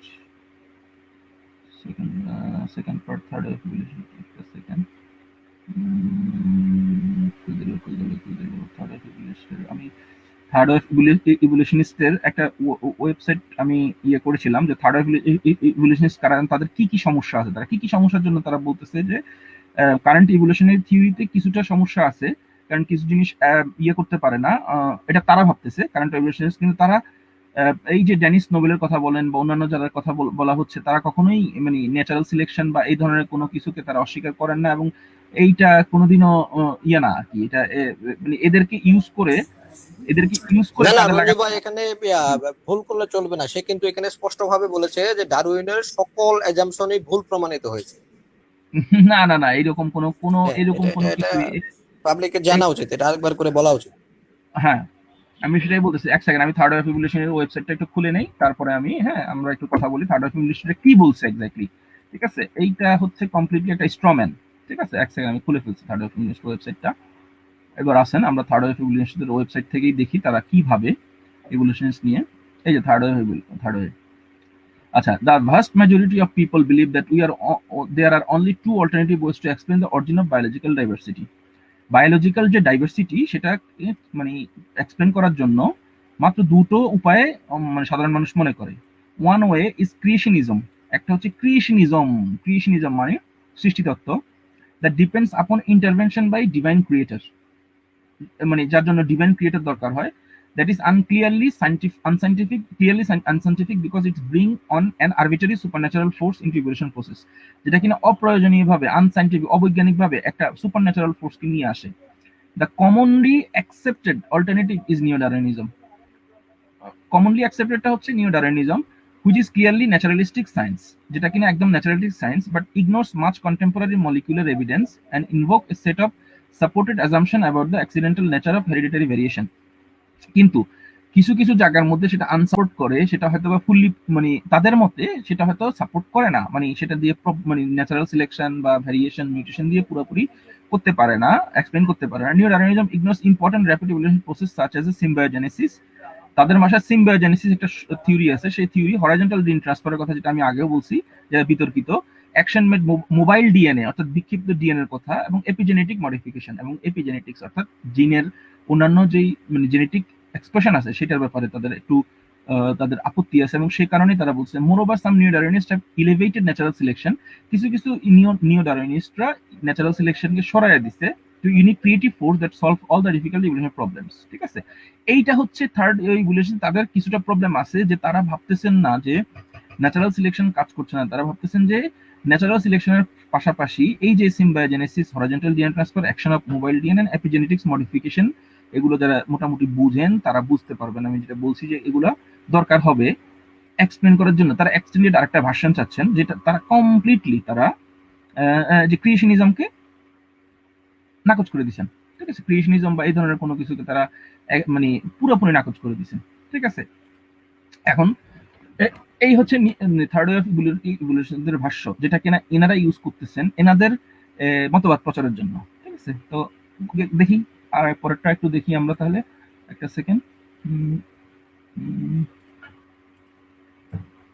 শেয়ার স্ক্রিন। একটা সেকেন্ড, আমি আবার একটু, আমি সরি যে এইভাবে বারবার উঠানামা করতে হচ্ছে আমাকে। আচ্ছা, হ্যাঁ মৌলিক কথা বলতে থাকেন আপনারা চাইলে।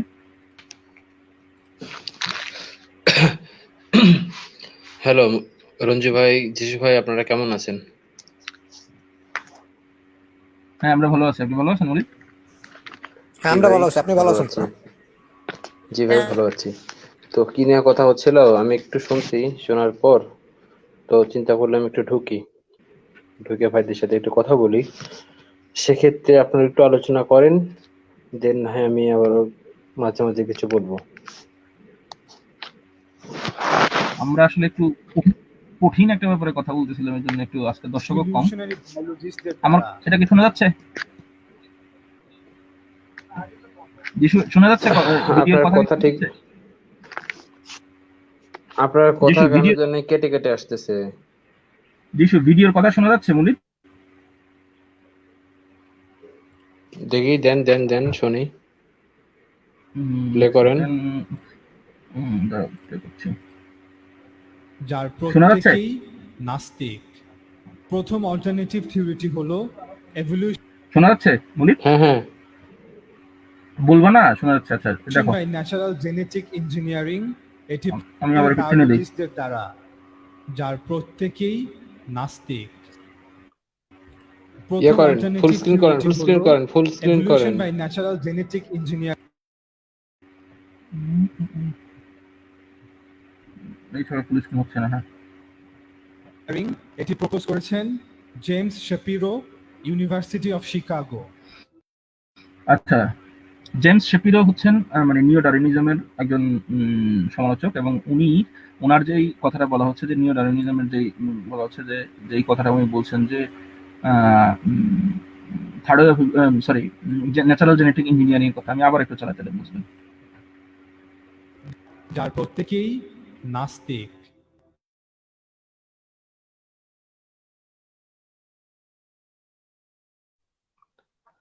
ভাই আমার এখানে মানে নেটের অনেকেই সমস্যা, বুঝছেন, আমি এই জন্য আচ্ছা, কিছু যিশু তুমি শুনতে একটু বলো পাচ্ছি তো, না। আমার কথা শোনা যাচ্ছে? যিশু আমার কথা শোনা যাচ্ছে? যিশু, হ্যালো, আমার কথা শোনা যায় মুনির? হ্যালো, স্ট্রেঞ্জ, এই কথা বলতেছে না। হ্যাঁ, মুলিদ বা যিশু কেউ একটু বলেন আমার কথা শোনা যাচ্ছে কিনা প্লিজ? হ্যাঁ ভাই, শোনা যাচ্ছে, শোনা যাচ্ছে। শো- শো- বলবেন না? আপনার কথা শোনা যাচ্ছে, আপনার কথা শোনা যাচ্ছে।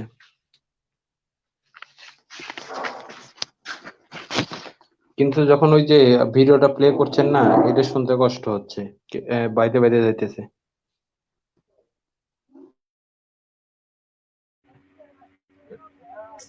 জেনেটিক হ্যাঁ রলি ইঞ্জিনিয়ারিং, ভাই, আমি আন্তরিকভাবে দুঃখিত। এবার শোনা আপনার কথা যাচ্ছে? শোনা ভিডিও যাচ্ছে। ক্লিয়ার? হ্যাঁ যার কথা কথা শোনা প্রত্যেকেই যাচ্ছে, কথা শোনা যাচ্ছে, নাস্তিক। আপনার কথা তো কোনো শোনা যাচ্ছে বলছি না। প্রথম ভিডিও অল্টারনেটিভ শোনা যাচ্ছে? ভিডিওটা শোনা যাচ্ছে? ভিডিওটা প্লে করেন আবার। থিওরিটি হলো হ্যাঁ শোনা যাচ্ছে evolution by clear. Natural genetic engineering. এটা বললেই তো হয়, আমি তো বুঝলাম না। আচ্ছা, প্রথম কথাটা হচ্ছে যে ন্যাচারাল জেনেটিক ইঞ্জিনিয়ারিং এভলিউশন, উনি এটাকে থিওরি বলছেন। এটা থিওরি না, এটা একটা প্রপোজাল। এভলিউশন বা natural genetic engineering is A proposal, ঠিক আছে? এটা কোনো থিওরি না। আচ্ছা, এইটার পক্ষে দেখি আমি একটু দেখাই এটা কি আসলেই কোনো থিওরি কিনা। এটা অফকোর্স এটা থিওরি, এটা জাস্ট একটা প্রপোজাল। অর্থাৎ উনি মানে ভাবছেন যে নিও ডারউইনিজম ইজ নট এনাফ, ঠিক আছে? এবং উনি এর পাশাপাশি উনি নিজের একটা প্রপোজাল দিচ্ছেন যে এইটাকে পরীক্ষা নিরীক্ষা করার পরেই এটা একটা থিওরিতে রূপান্তর হবে। আমি দেখি এটা কি আসলে থিওরি কিনা। উনি যেটাকে থিওরি বলছেন র্যান্ডমলি, ওনার সায়েন্স সম্বন্ধে আমি ক্লিয়ারলি শিওর যে ওনার সায়েন্স সম্বন্ধে কোনো মানে ও ইয়ে নেই, মানে ওনার হয়তো বা ফিলোসফি নিয়ে উনি পড়াশোনা করছেন, সায়েন্স নিয়ে কোনো ইয়ে নাই। দেখেন, natural genetic engineering is a class process proposed by molecular biology, James Shapiro account for novelty created in course of biological evolution. অর্থাৎ ন্যাচারাল জেনেটিক ইঞ্জিনিয়ারিং হচ্ছে একটা প্রসেসড একটা proposal by molecular biology, James শেপিরোর কথা বলছেন, ঠিক আছে? এটা হচ্ছে পুরোপুরি একটা প্রপোজাল দেওয়া হয়েছে যে নিও ডারউইনিজমের সিনথেসিসের জন্য, যে নিও ডারউইনিজম হয়তো বা কোনো কোনো জায়গায় পারে না, কিন্তু এইটা হয়তো বা কোনো মানে অ্যাড করতে হবে নিও ডারউইনিজমের সাথে এক্সটেন্ডেড যে সিনথেসিসের কথা বলা আছে, ঠিক আছে? সেগুলো এটা প্রায় 2011 সালে একটা বই লিখছিলেন, evolution a view from 21st century, ঠিক আছে? এটা এটা কোনো থিওরি না, এটা কমপ্লিটলি থিওরির জন্য একটা প্রপোজাল দেওয়া হয়েছে যে এইভাবে হয়তো বায়োলজিক্যাল জিনিসগুলো কাজ করতে পারে, ঠিক আছে? আচ্ছা, তাহলে এবার আসেন, এবার তাহলে আবার শুরু করি। আমি আবার শুরু করি তাহলে। সেকেন্ড, আচ্ছা, পরবর্তীতে আমি দেখি যে এটা যদিও এখন সাউন্ড শোনা যাবে না, একটা সেকেন্ড, আবার দেই, শেয়ারিং দেই। চালায় চালায় আসলে এটা খুব ডিফিকাল্ট হয়ে যাচ্ছে আমার জন্য, নিজের জন্য। আমি বুঝতেছি যে এইভাবে চালায় চালায় হয় না, এটা অন্যভাবে হয়তো করা যেত।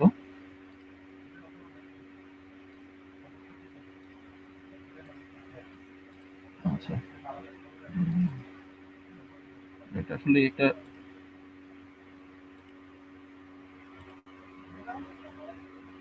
এটা কি সাউন্ড কি শোনা যাচ্ছে? এখন পর্যন্ত শোনা যাচ্ছে না, অ্যাপ্লাই করেন। দাঁড়ান এক সেকেন্ড, সাউন্ড শোনা যাচ্ছে না কারণ প্রতিবারই আমার চালাতে হচ্ছে, চালাই দেখাতে হচ্ছে কারণ অনেকগুলো হয়ে যাচ্ছে। একটা সেকেন্ড দাঁড়ান, আবার আবার চালাই দিই।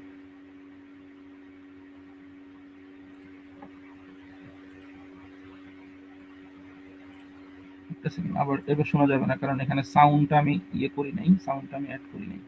আনবিলিভেবল একটা টেকনিক্যাল ফল্ট ইস। এবার শোনা যাবে সাউন্ডটা। বিশ্ববিদ্যালয়ের বায়োলজিস্টরা যুক্ত আছেন। অক্সফোর্ড থেকে শুরু করে ক্যামব্রিজ জিনোমস এটি প্রপোজ করেছেন লিন মার্গালেস। অন্যদিকে এটি প্রপোজ করেছেন স্টুয়ার্ট কাফম্যান। 5, সিম্বায়োটিক এভলিউশন অর্থাৎ ইনহেরিটেন্স অফ অ্যাকোয়ার্ড জিনোমস।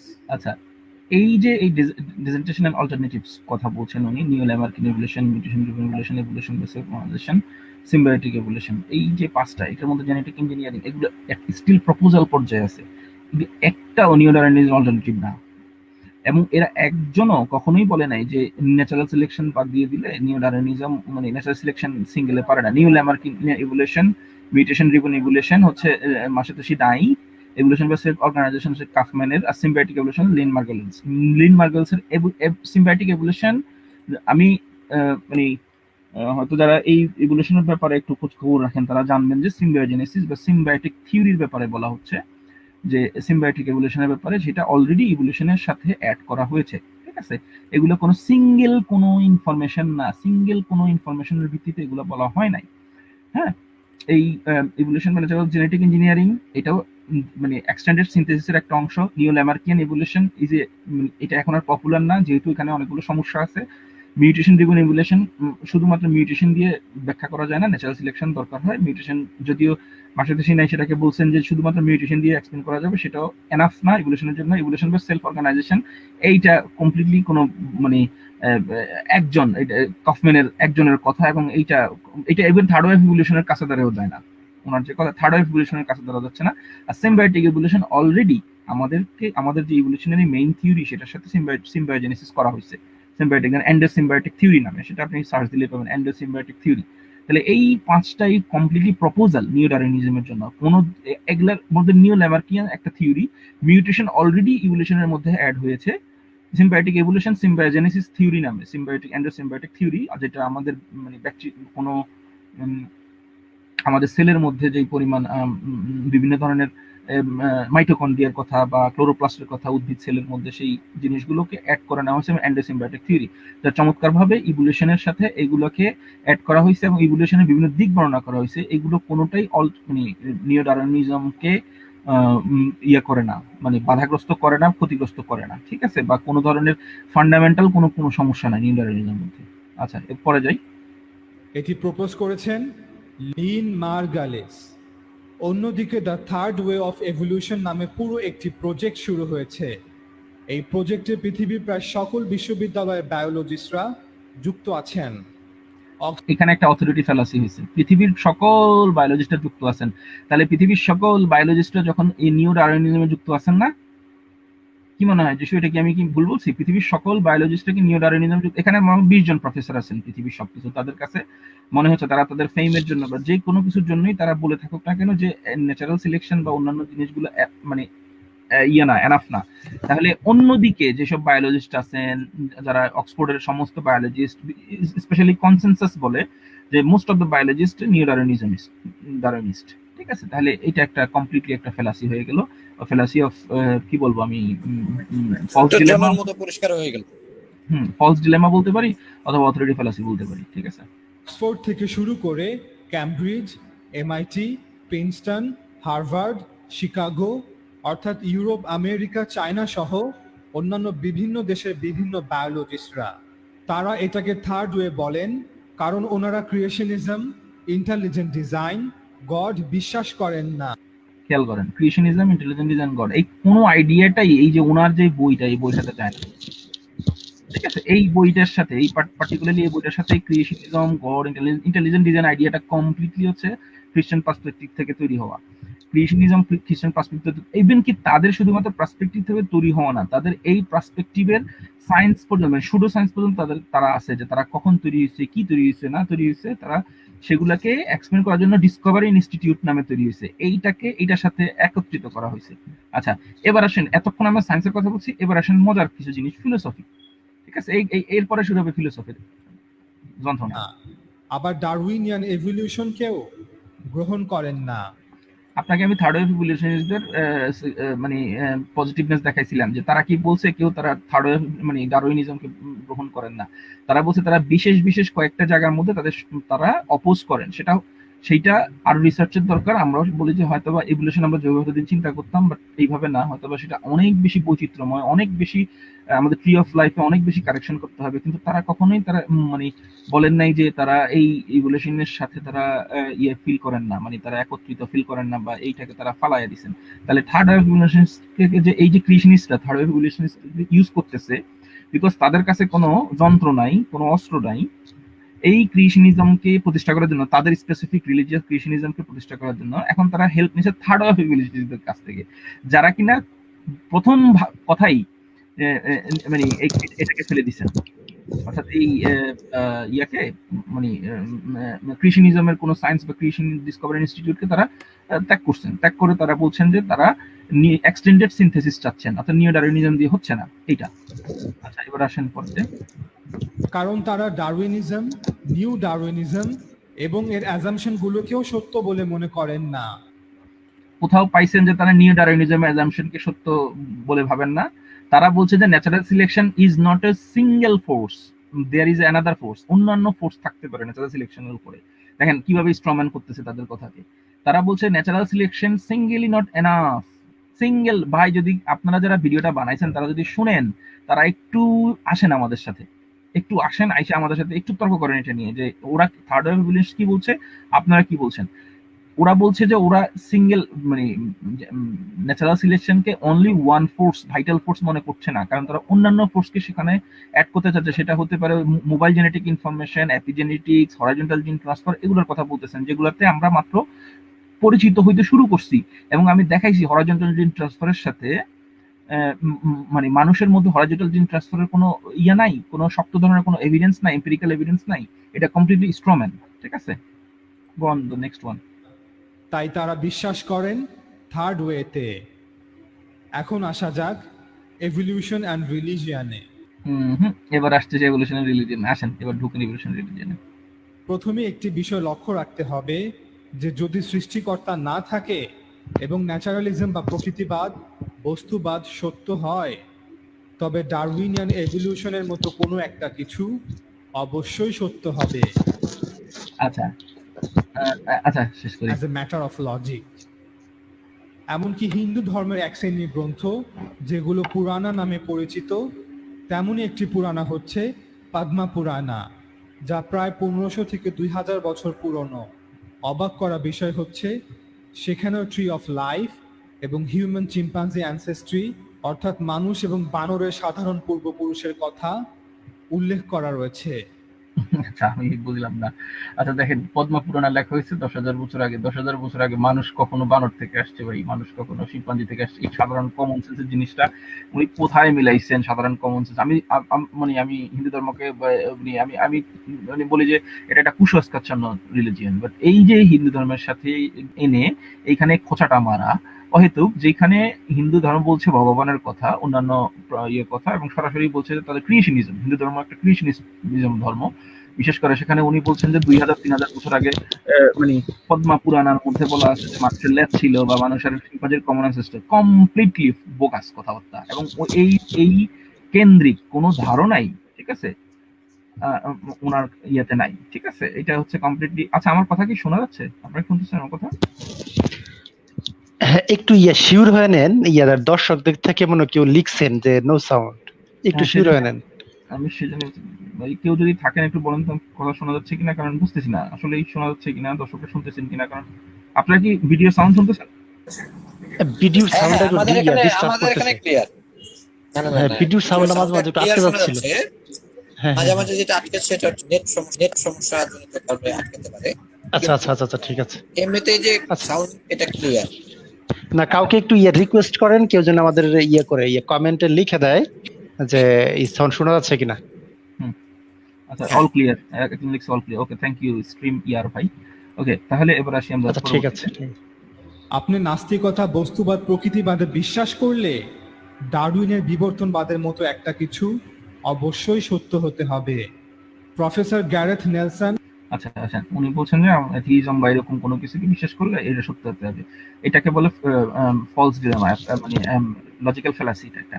অর্থাৎ আপনি আলাদা করে দিচ্ছেন যে হয় এটা বিশ্বাস করতে হবে নাহলে এটা বিশ্বাস করতে হবে, কিন্তু আমরা দেখি যে মানে অনেক খ্রিস্টান, হ্যাঁ রজ্জু ভাই, সাউন্ড আবার চলে গেছে, আটকে গেছে। আপনি ভিডিওটা একটু পজ করেন, পজ করে আবার করেন, প্লে করেন। হ্যাঁ।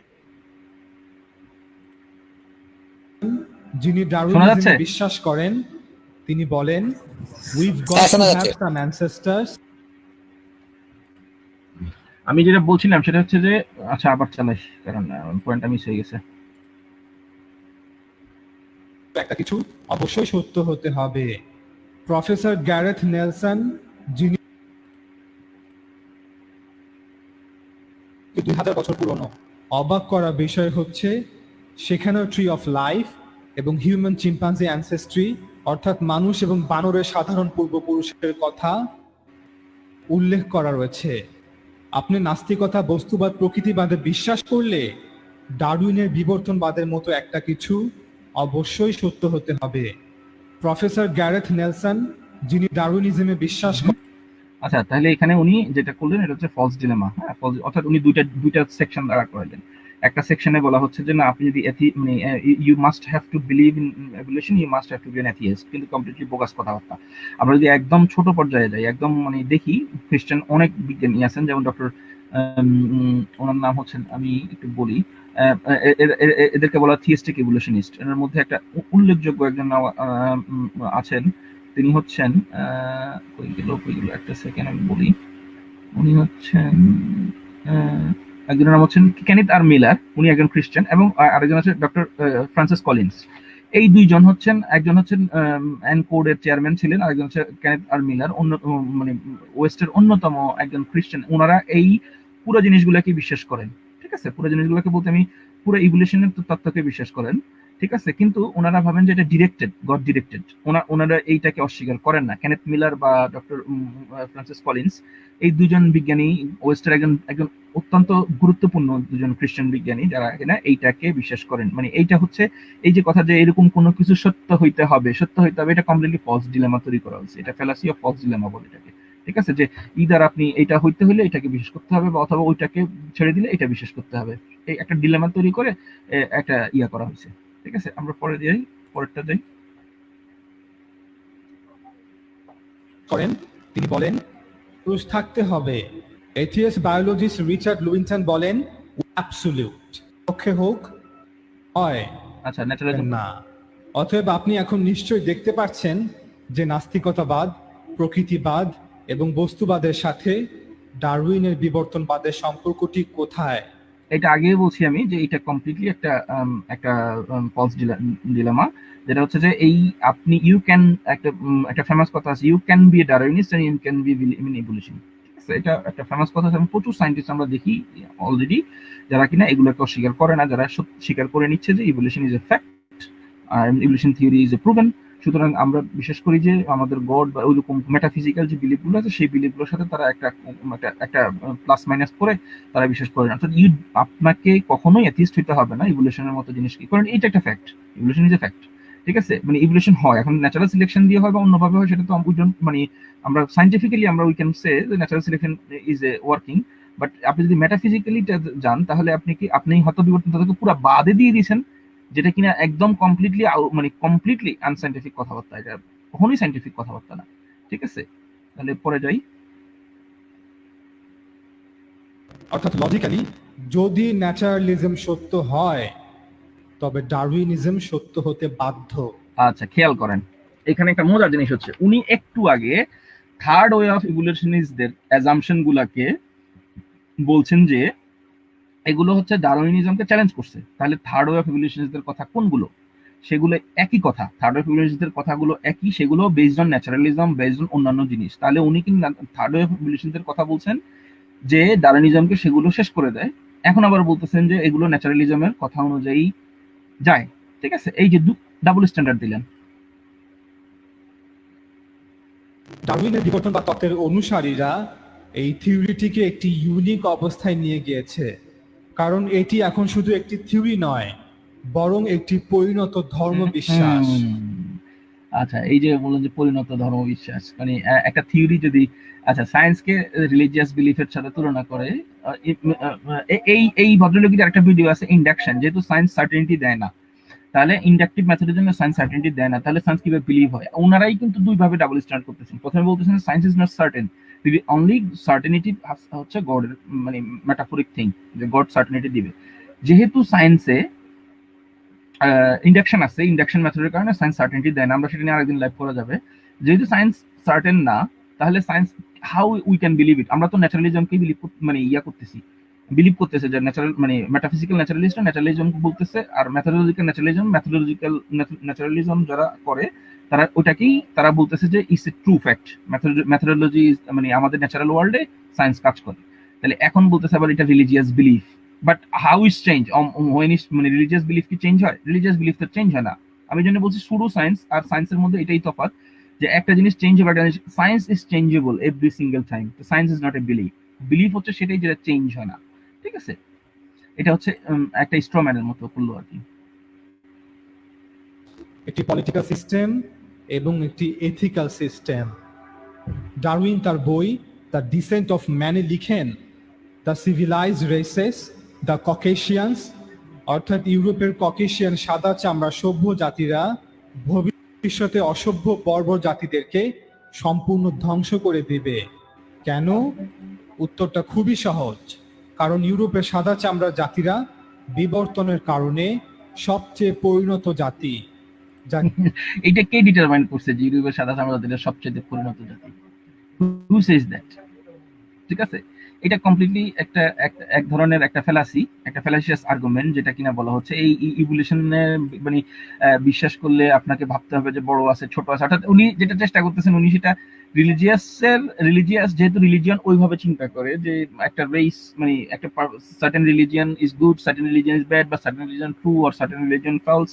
উনি ওইখানে নিয়ে যাচ্ছেন ইভলিউশনটাকে, ধীরে ধীরে আপনাদের সাথে আস্তে আস্তে করে নিয়ে যাচ্ছেন, নিয়ে যে উনি বলতেছেন যে রেস, অর্থাৎ আমরা যেটা বুঝি যে এভরি সিঙ্গেল কমন অ্যানসেস্টর, মানে আমরা সাধারণ পূর্বপুরুষ ছিল আমাদের সব, আমরা বিশ্বাস মানে প্রুভেন সায়েন্টিফিক্যালি যে আমাদের একটা সাধারণ পূর্বপুরুষ থেকে আসছি আমরা। তাহলে সাধারণ পূর্বপুরুষ থেকে যদি আসি আমরা, তাহলে আমরা যদি বিবর্তনের সুবিধা পাই, তাহলে আমরা কিভাবে অসাধারণ পূর্বপুরুষ হব? আমরা কিভাবে রেসিজমকে সাপোর্ট করবো, যেখানে আমরা জানি we all human being came from common ancestor. ঠিক আছে, তাহলে বিবর্তন তো আমাদেরকে আরো বেশি করে সেকুলার হিউম্যানিস্ট যেটা শিখায়, এবং সেটাই হয়েছে। কারণ ককেশিয়ানরা মানে ইউরোপিয়ানরা কি ধ্বংস করে নাই অন্যান্য জাতিকে, বরং তারা মানে আমরা এই সবাই মিলে আমরা সেকুলার হিউম্যানিজম নামে একটা উদার মানবিক একটা সোসাইটি তৈরি করছি এই মুহূর্তে ওয়ার্ল্ড ওয়াইড। হ্যাঁ, সেখানে যুদ্ধ আছে, বিগ্রহ আছে, বাট আলটিমেটলি গোলটা কি? সেকুলার হিউম্যানিজম, আলটিমেটলি লিবারালিজম, বা আলটিমেটলি গোলটা কি? No war, only peace. এইগুলো এই মানে হিউম্যান তৈরি হয়েছে এগুলোর কারণে, এবং সেগুলোর একটা বড় একটা ফিলোসফি আসছে কিন্তু ডারউইনের ইভলিউশন তত্ত্ব থেকে। ঠিক আছে, তো এখন এইটা কমপ্লিটলি, এইটাও স্ট্রম্যান, 100% স্ট্রম্যান, যেটা কখনোই কোনো ইভলিউশন বইতে কোনো কিছুতেই বলে না যে একটা রেস থেকে আরেকটা রেস বড়। ঠিক আছে, একটা রেস থেকে আফ্রিকান থেকে ইউরোপিয়ান বড়, ইউরোপিয়ান থেকে বাঙালি বড়, বাঙালি থেকে ইন্ডিয়ান বড়। বরং যদি কেউ ডারউইনের ফিলোসফি পড়ে, তাহলে সে বুঝবে যে আমরা সবাই একটা কমন অ্যানসেস্টর থেকে আসছি, সেই কারণে আমরা উই আর অল ইকুয়াল, আমরা সবাই সেম, আমরা one species, one sub species, not species even, আমরা একটা স্পিসিস। ঠিক আছে, তো আমরা সবাই সমান।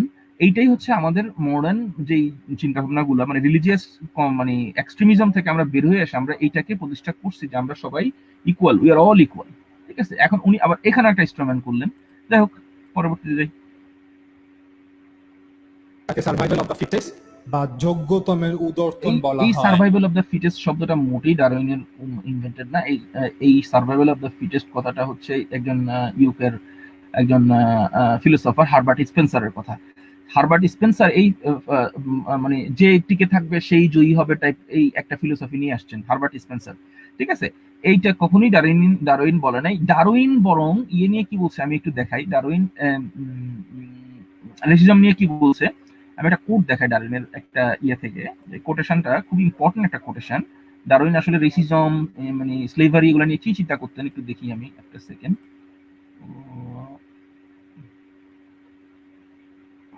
দেখেন আমি এটা আরো আগে একবার দেখাইছিলাম যে ডারউইন আসলে রেসিজম নিয়ে what Darwin felt about racism.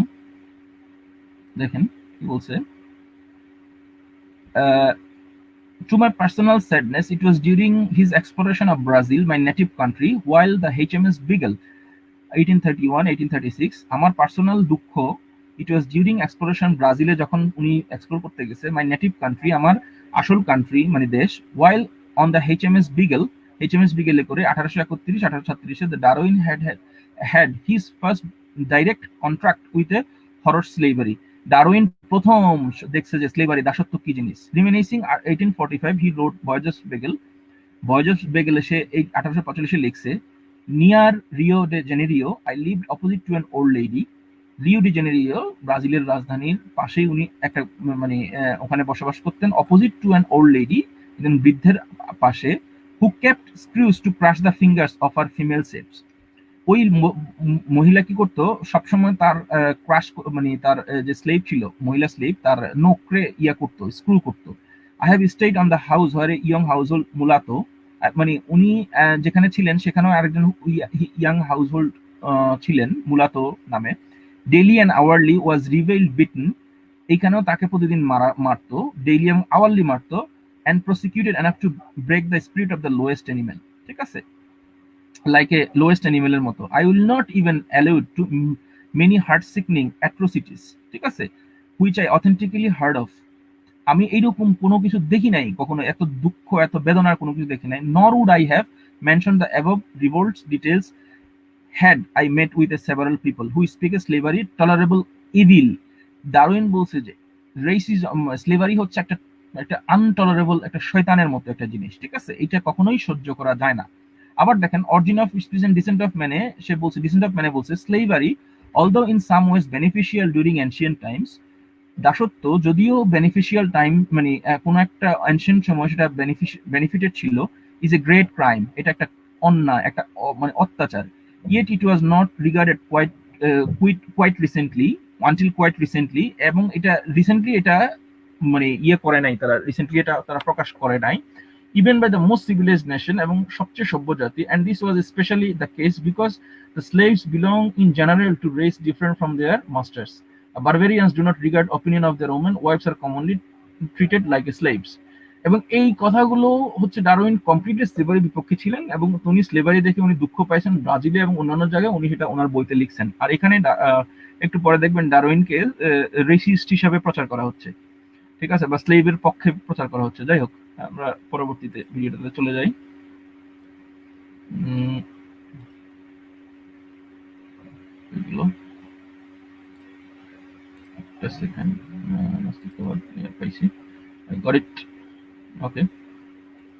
যদি ডারউইনের বিবর্তন তত্ত্ব সঠিক হয় এবং আপনি এই তত্ত্বকে মানব জাতির উপর ব্যবহার করেন, তবে অবশ্যই মানুষে হায়ারার্কি শ্রেণী বিভাগ থাকতেই হবে।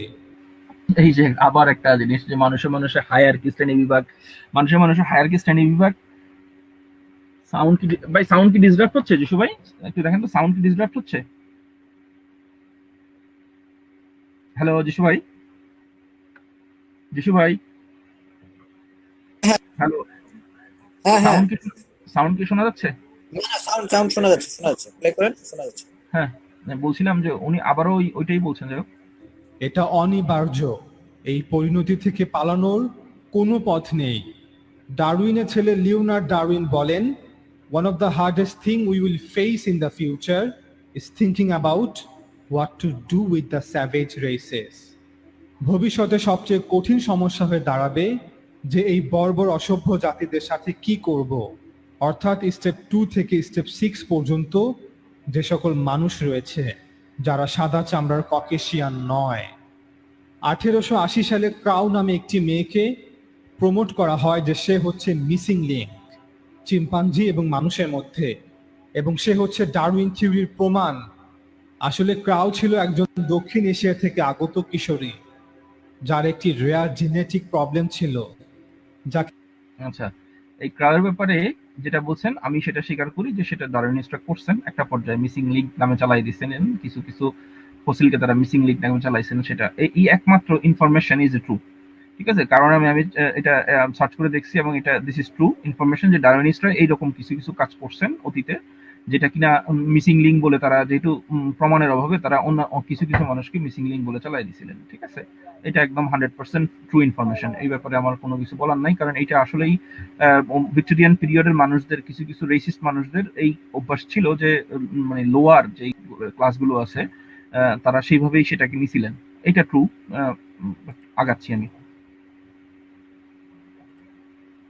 হাইপারট্রফি এক পর্যায়ে বিভিন্ন সায়েন্টিস্ট, এভলিউশনারি বায়োলজিস্টরাও এর সাথে সরাসরি ভাবে আচ্ছা, এখানে এভলিউশনারি বায়োলজিস্টরা কোনোদিনও এগুলোর সাথে জড়িত ছিল না। I like that thought. I don't have a high enough level of English to চলে আসছে। understand everything. সম্পৃক্ত হয়ে যায়। বিংশ শতাব্দীর শুরুর দিকে অ্যানথ্রোপোলজিস্ট উইলিয়াম মিগি, যিনি ছিলেন আমেরিকার একজন অন্যতম লিডিং সায়েন্টিস্ট এবং তিনি the American association for the advancement of সায়েন্সের প্রেসিডেন্টও ছিলেন, তার উদ্যোগে সেন্ট লুইস ওয়ার্ল্ড ফেয়ারে একটি হিউম্যান জু ইউনিভার্সিটির বিভিন্ন সায়েন্টিস্ট বায়োলজির সাথে প্রদর্শন করানো হতো বেটার পিপল। এর পিছনে সবচেয়ে বড় ভূমিকা ছিল চার্লস ডারউইনের চাচাতো ভাই বেটার আচ্ছা, পিপল। ইউজেনিক্স নিয়ে একটু কথা বলতে হয়। ইউজেনিক্স ক্লিয়ার নাকি বুঝতেছি না। যিশু ভাই দেখেন তো একটু ক্লিয়ার আছে কিনা, এটা একটু দেখেন তো প্লিজ। আমি দেখতেছি না, ভিডিওটা মনে হচ্ছে ঝাপসা হয়ে গেছে। ঝাপসা বলতে এটা দেখাই যাচ্ছে না। আচ্ছা দাঁড়ান, আবার আমি ঢুকি, এক সেকেন্ড।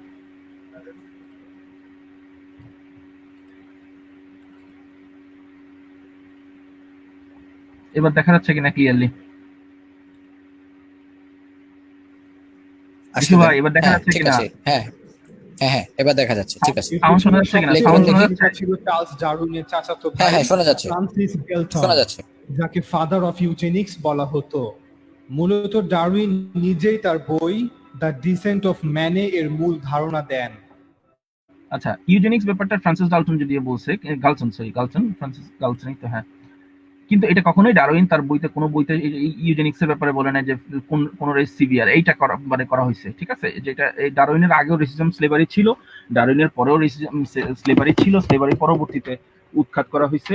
ঠিক আছে, ফ্রান্সিস গালটন যে ইয়েটা করছেন সেটা কমপ্লিটলি সেটা একটা অন্য একটা প্রেক্ষাপট ছিল। সেই প্রেক্ষাপট ছিল যে হিটলারের নাৎসিবাদের উত্থান, হলোকাস্ট, এগুলোর কারণেই এই মানে এক ধরনের মানে ইংলিশ রেসিজম বা হোয়াইট যে অবস্থানটা, সেই অবস্থান থেকে করা হয়েছিল, কিন্তু নাৎসিবাদের কারণে মূলত এটা উত্থান হয়েছিল।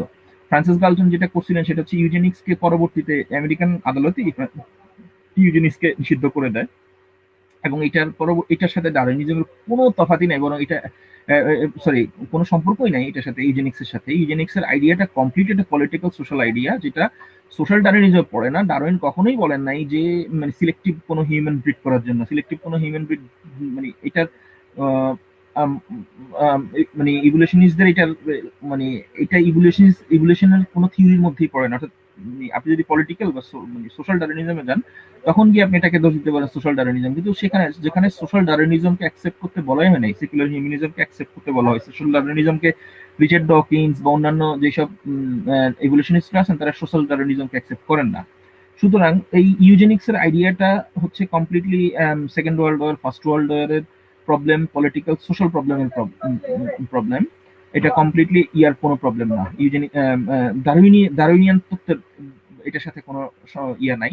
কিন্তু এখন এইটাকে বলা হচ্ছে যে অ্যাথিয়েস্ট অ্যাট্রোসিটি ফ্যালাসির মতো। অর্থাৎ আমরা যদি এখন বলি যে রিলিজিয়াস প্রবলেম গুলো তৈরি হয়েছে রিলিজিয়নের কারণে, এটা কেউ নিবে না। যেমন বলবে যে না, শ্রেণী বৈষম্য বা অন্যান্য জিনিসগুলো তৈরি হয়েছে রিলিজিয়নকে মিস ইন্টারপ্রিট করে। তাহলে ঠিক সেম ভাবে আমি বলবো যে তাহলে ডারউইনিজম, এই ইউজেনিক্স বা সোশ্যাল সিলেক্টিনিজম বা এইসব প্রবলেম তৈরি হয়েছে ডারউইনকে করে, যে বেনিফিশিয়াল যে শ্রেণীগুলো ছিল তারা এটা নিছে। ঠিক আছে? তাহলে এটা একটা এথিয়েস্ট অ্যাট্রোসিটি ফ্যালাসির মতো, যে বিকজ অফ ডারউইনিজম ক্লেভারিজম প্রতিষ্ঠা পাইছে জগতে, বা ইউজেনিক্স তৈরি হয়েছে। No, eugenics was not a Darwin idea. Eugenics তার চাচাতো ভাইয়ের আইডিয়া ছিল, যে ফ্রান্সিস গ্যালটনের কথা বলা হচ্ছে, তার আইডিয়া ছিল ইউজেনিক্স। এবং সেটা পরবর্তীতে এটা নিষিদ্ধ করা হয়, এবং নিষিদ্ধ করার পর আদালত কর্তৃক নিষিদ্ধ করা হয়, যে সাথে স্লেভারি নিষিদ্ধ করা হয়। তো ইউজেনিক্স এর সাথে সরাসরি ডারউইনিজমের কোনো সম্পর্কই নেই। এখান থেকে কেউ যদি মোটিভেটেড হয়ে কিছু করে, তাহলে সেটা হচ্ছে প্রযুক্তি হয়ে যাবে আর কি, এথিয়েস্ট অ্যাট্রোসিটি ফ্যালাসি। ওকে। ডারউইনের মতে অন্যান্য প্রাণীদের মতো মানুষও একটি দীর্ঘ এবং নিষ্ঠুর পদ্ধতি, natural selection or survival of the fittest, অর্থাৎ প্রাকৃতিক নির্বাচন আবার বা যোগ্য। Survival of the fittest, survival of fittest যদি একটু পড়াশোনা থাকতো ডারউইনিজম নিয়ে, বলতো না সার্ভাইভাল অফ দ্য ফিটেস্ট। ডারউইনের এটা হচ্ছে, আমি আগেই বলছি, এটা ইউকের একজন ফিলোসফারের সার্ভাইভাল অফ দ্য ফিটেস্ট কথাটা। ওনার নামও বলে দিচ্ছি আমি, survival of the fittest, Herbert স্পেন্সারের টার্ন করা। এবং এটা ডারউইনের কথা না, ডারউইন মোটিভে বলে নাই, যে এইভাবে সে বলেই নাই, সে বরং বলছে যে every single human being is equal, এইরকম মানে লিবারাল হিউম্যানিজমের কথা বলে গেছে। উদর্তনের মধ্য দিয়ে আজকের পরিণত বা উন্নত অবস্থায় এসেছে। যারা কম যোগ্য শারীরিকভাবে বা মানসিকভাবে, তারা মারা যায় এবং যোগ্যরাই বেঁচে থাকে, এবং তাদের মাধ্যমে একটি যোগ্য মানব সমাজ, মানব জাতির জন্ম হয়। ডারউইন বিশ্বাস করতেন যে এটা কোনো ডিজাইনারের অবদান নয়। ডারউইন ইউজেনিক্স জানতেন না, ডারউইন ইউজেনিক্স চিনতেন না, ডারউইন ইউজেনিক্স নিয়ে কোনো তার ধারণাই নেই। আপনি যেটা বলতেন কমপ্লিটলি পুরোপুরি রেড হেরিং ফেলাসি, ঠিক আছে? এটা ডারউইন ইউজেনিক্স কি সেটা বুঝতে পারো না। ইউজেনিক্স ডারউইনের মনে অনেক বছর পরে ইউজেনিক্স তৈরি করা হয়েছে। প্রাকৃতিক নির্বাচনের এই নিষ্ঠুর পদ্ধতি সংখ্যায় হ্রাস পায়, বিকলাঙ্গ অসুস্থদেরকে চিকিৎসা সেবা করা হচ্ছে, সমাজের নিচু শ্রেণীর মানুষদের জন্য সুবিধাজনক আইন তৈরি করা হচ্ছে, দক্ষ ডাক্তাররা সবার জীবন বাঁচানোর চেষ্টা করছে শেষ মুহূর্ত পর্যন্ত। অথচ বুদ্ধিমান সম্পন্ন কেউই তার সবচেয়ে খারাপ প্রাণীটিকে বংশবৃদ্ধি করতে দেয় না। অথচ আমরা তাই করছি। দ্বিতীয় বিশ্বযুদ্ধ পর্যন্ত আমেরিকাতে প্রায় 60,000 মানুষকে স্টেরালাইজেশন করা হয়, যাতে করে তারা সন্তান জন্মদান করতে না পারে। কারণ ইউজেনিক্সদের মতে তারা যোগ্য সুস্থ সন্তান জন্মদানে অক্ষম।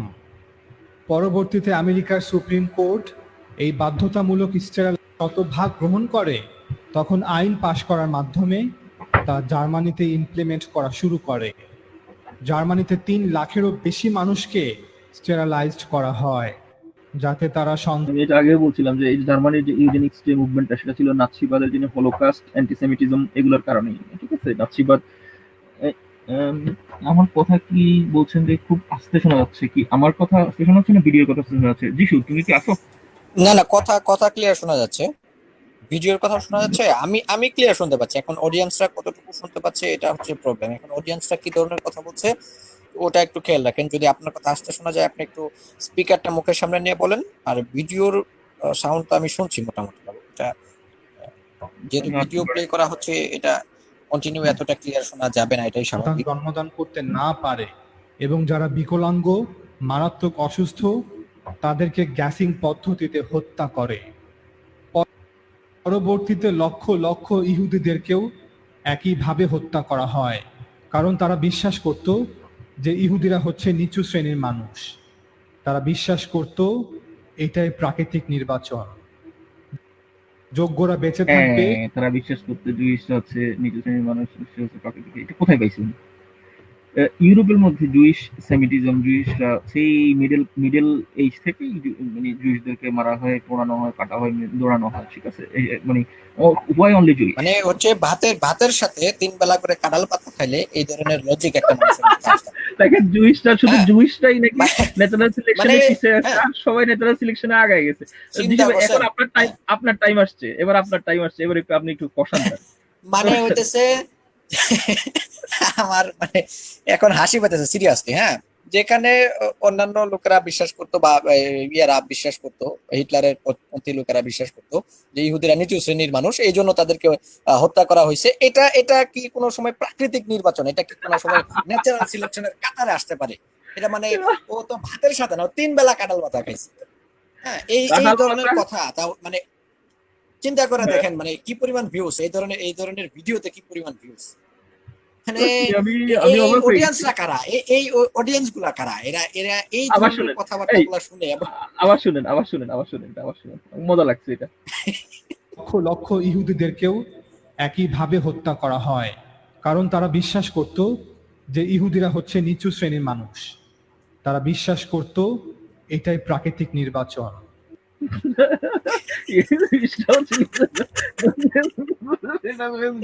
সব মানুষের মধ্যে শুধু জুইশটা কেন ভাই?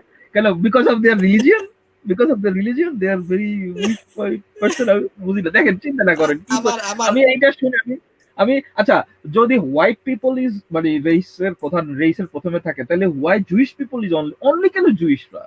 অনলি কেন জুইশরা নিচু হ্যাঁ, শ্রেণীর? আমার কথা তো এটাই, কি আমার ধরনের কথা তো এটাই। প্রাকৃতিক নির্বাচন? কি ধরনের প্রাকৃতিক নির্বাচন এটা? কোন ধরনের প্রাকৃতিক নির্বাচন?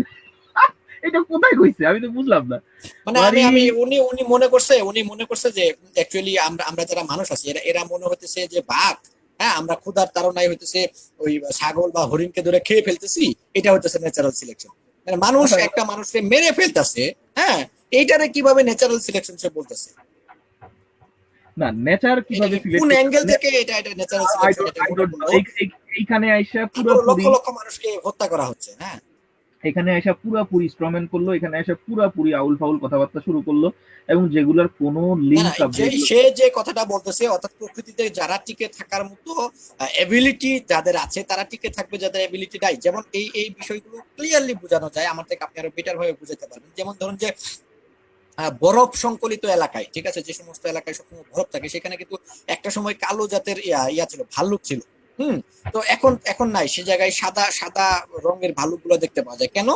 এই যে দুটি রঙের ভালুক সেখানে ছিল, অর্থাৎ কালো ভালুক গুলা যখন দূর থেকে শিকার করতে আসতো তখন যাকে শিকার করতে যেত সেই প্রাণীটি বা সেই বস্তুটি বা সেই প্রাণীটি তাকে দেখতে পারতো যে কালো ভালুক আসতেছে, মানে তাকে দূর থেকে ফাইন্ড আউট করা যেত, যার কারণে সে শিকার করতে তার অনেক কষ্ট হইতো, যার কারণে সে সার্ভাইভ করতে পারতো না। কিন্তু সাদা ভালুক কি করতো? বরফের সাথে মিশে যেত, যার কারণে তার জন্য কি শিকার করাটা অনেক ইজি হয়ে গেছে, যার কারণে সে টিকে আছে, কালো ভালুক গুলো ভ্যানিশ হয়ে গেছে। এটা হচ্ছে natural selection, this is a natural selection, ঠিক আছে? এইটা হচ্ছে প্রকৃতির নিয়ম, এইভাবে প্রকৃতি চলতেছে। মানুষ মানে আমরা কিভাবে ইহুদেরকে মাইরা ফেলাইতেছি, হ্যাঁ কিভাবে ইয়ারা ইহুদিদেরকে মাইরা ফেলাইছে, কিভাবে ন্যাচারাল সিলেকশন? না, ন্যাচারাল উনি ভাবতেছে যে বিকজ উই আর থিঙ্কিং, মানে আমাদের সিলেকশন, আমাদের ডোমেস্টিক সিলেকশন, মানে এই লোক আসলে সিলেকশনই বুঝে না। মানে আমরা যেটা চিন্তা করতেছি আমরা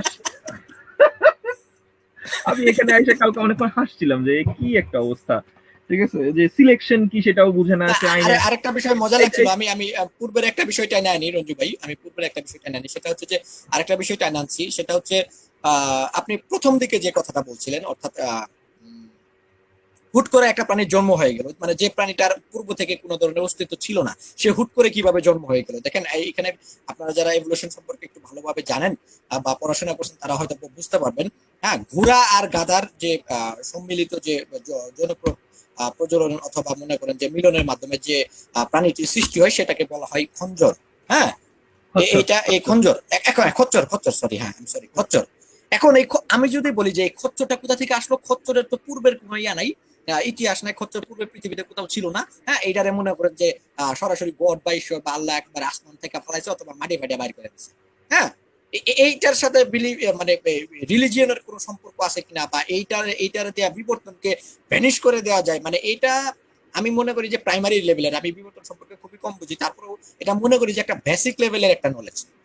এই বিষয়কে কেন্দ্র করে যারা পেজ দেয় বা হচ্ছে সাধারণ পাবলিকের মাথায় ভাতরানি দেখানোর চেষ্টা করে, সাধারণ পাবলিককে ভুলভাল বোঝানোর চেষ্টা করে, ভোকাস বোঝানোর চেষ্টা করে, এটা আমি সাধারণ পাবলিককে একটু রিকোয়েস্ট করবো যে আপনারা একটু খেয়াল করে এদের ভিডিওগুলো দেখেন এবং একটু খেয়াল করে একটু মনোযোগ সহকারে একটু এভলিউশন গুলো একটু পড়াশোনা করার চিন্তা ভাবনা করেন। যারা বিজ্ঞান ভিত্তিক লেখা বা পড়াশোনা করতে পছন্দ করেন তারা যদি একটু খেয়াল করেন তাহলে অনায়াসে খুব ইজিলি ভাবে এদের ভুলগুলো আপনারা সবাই বুঝতে পারবেন যে এখানে আপনাদেরকে কি বোঝানো হচ্ছে অ্যাকচুয়ালি। আমাদের মতো তখন আপনারা একটা সময় হাসবেন, সিরিয়াসলি আমি ড্যাম শিওর আপনারা হাসবেন একটা সময়, যেটা কি বোঝাচ্ছে।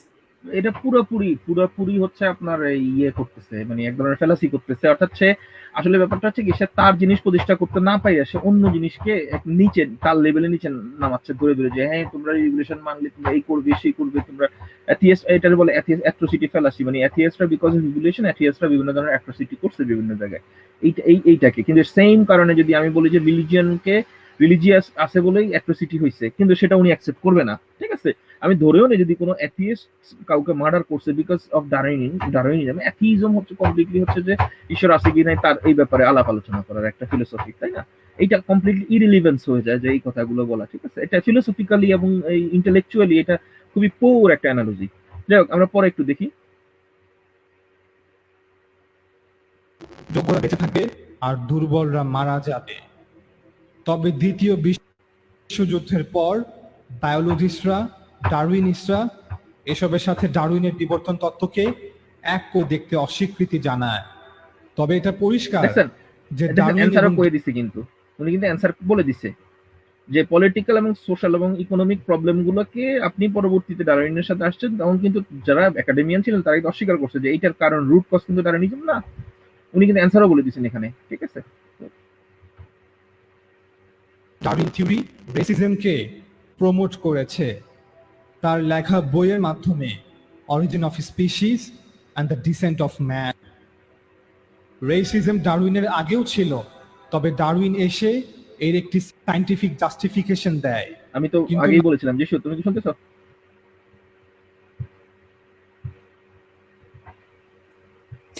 রঞ্জু ভাই, আপনার কথাটা শোনা যাচ্ছে না, আটকে গেছে। হ্যাঁ, হয়তোবা আপনি আবার শুনতে কথা কি শুনতেছো? না না, কথা আটকে গেছিল, এখন শুনতেছি। আবার একটু পেছন থেকে বলেন, 10 সেকেন্ড বা 15 সেকেন্ড। তার লেখা বইয়ের মাধ্যমে origin of species and the descent of man. Racism ডারউইনের আগেও ছিল, তবে ডারউইন এসে এর একটি সায়েন্টিফিক জাস্টিফিকেশন দেয়। কিন্তু নাস্তিকরা তা অস্বীকার করবে। হার্ভার্ড ইউনিভার্সিটির atheist biologist Stephen J Gould বলেন, biological arguments for racism may have been common before 1859, but they increased by order of আচ্ছা magnitude. যিশু দেখো, এইখানে একটা কথা হচ্ছে যে বায়োলজিক্যাল রেসিজম ছাড়াও মানে ডারউইনিজমের আগে রেসিজম ছিল, তাহলে হু ইনভেন্টেড দ্যাট রেসিজম? আমি ধরে নিলাম যে ডারউইনিজমের কারণে রেসিজম তা তৈরি হয়েছে, শ্রেণী বৈষম্য তৈরি হয়েছে, বিভিন্ন সমস্যা তৈরি হয়েছে। তুমি শুনতেছো যিশু? হ্যাঁ হ্যাঁ, শুনতেছি শুনতেছি, কথা শোনা এখন যাচ্ছে। প্রশ্ন, তাহলে আগের রেসিজম গুলো কেন ছিল? সেটা কে, সেটা আগের যে রেসিজম গুলো ছিল সেগুলো কে ইনভেন্ট করছে? হিউম্যান না গড? একটু কত এটার উপরে। Definitely human. যদি সেটাই তো বলতেছি, যদি বায়োলজিক্যাল রেসিজম সবসময় থেকে থাকে আমাদের সোসাইটিতে, সরি নর্মাল রেসিজম থেকে থাকে, তাহলে সেটা কে আগে ইনভেন্ট করছে? কারণ আমি ডারউইনের পরে সেটা যদি গতি পেয়ে থাকে, ডারউইনের আগে এটার জন্য দায়ী কে? Definitely God. 100% God is liable for that. যাই হোক, Magnitude following the acceptance of evolutionary theory, এখান থেকে ডারউইনের নাম মুছে ফেলা হয়। ওরা সবলরা, সুস্থরা বেঁচে থাকবে শুধু তারাই যাদের শরীরে রোগ প্রতিরোধ করা সক্ষমতা। বিবর্তনবাদী হিটলার আচ্ছা, বিশ্বাস হিটলার ওয়াজ করত ভেরি ডেভোটেড ক্রিশ্চিয়ান। হিটলারের অনেকগুলো বইতে, হিটলার অনেকগুলো জায়গার মধ্যে ডেভোটেড, হিটলারের ব্যাপারে বলা আছে হিটলার ডেভোটেড ক্রিশ্চিয়ান। এবং হিটলার আসলে যেটা তৈরি করছে, হিটলার নাৎসিবাদ বা জার্মান জাতীয়তাবাদের জায়গা থেকে হিটলার এই অ্যান্টিসেমিটিজম অথবা হলোকাস্ট তৈরি করা হয়েছে। হ্যাঁ, এগুলা হিস্টোরিক্যালি এগুলা খুবই পুয়ার আর্গুমেন্ট হিটলারের ব্যাপারে। হ্যাঁ, যে হিটলার ডারউইনিজম ইউজ করছে এগুলোর ব্যাপারে, আবারও সোশ্যাল ডারউইনিজম নিয়ে ফেলছেন। এবং আসলে এটা এখানেই শেষ, এরপর আর কোনো ভালো আর্গুমেন্ট নাই এইখানে পর্যন্ত যে হিটলারের ব্যাপারে কথা আছে আর কি। তো যাই হোক, এতক্ষণ বলছি, তো এখন বলেন যিশু ভাই আপনার কি মতামত এই ব্যাপারে? আমি আমি শুনতে পাইনি, আরেকবার বলেন। আমি বলছি যে এতক্ষণ আমরা আলোচনা করলাম, তো কি মনে হইলো এই ভিডিওটা শুনে? কি মনে হইলো আপনার কাছে যে এটা কি?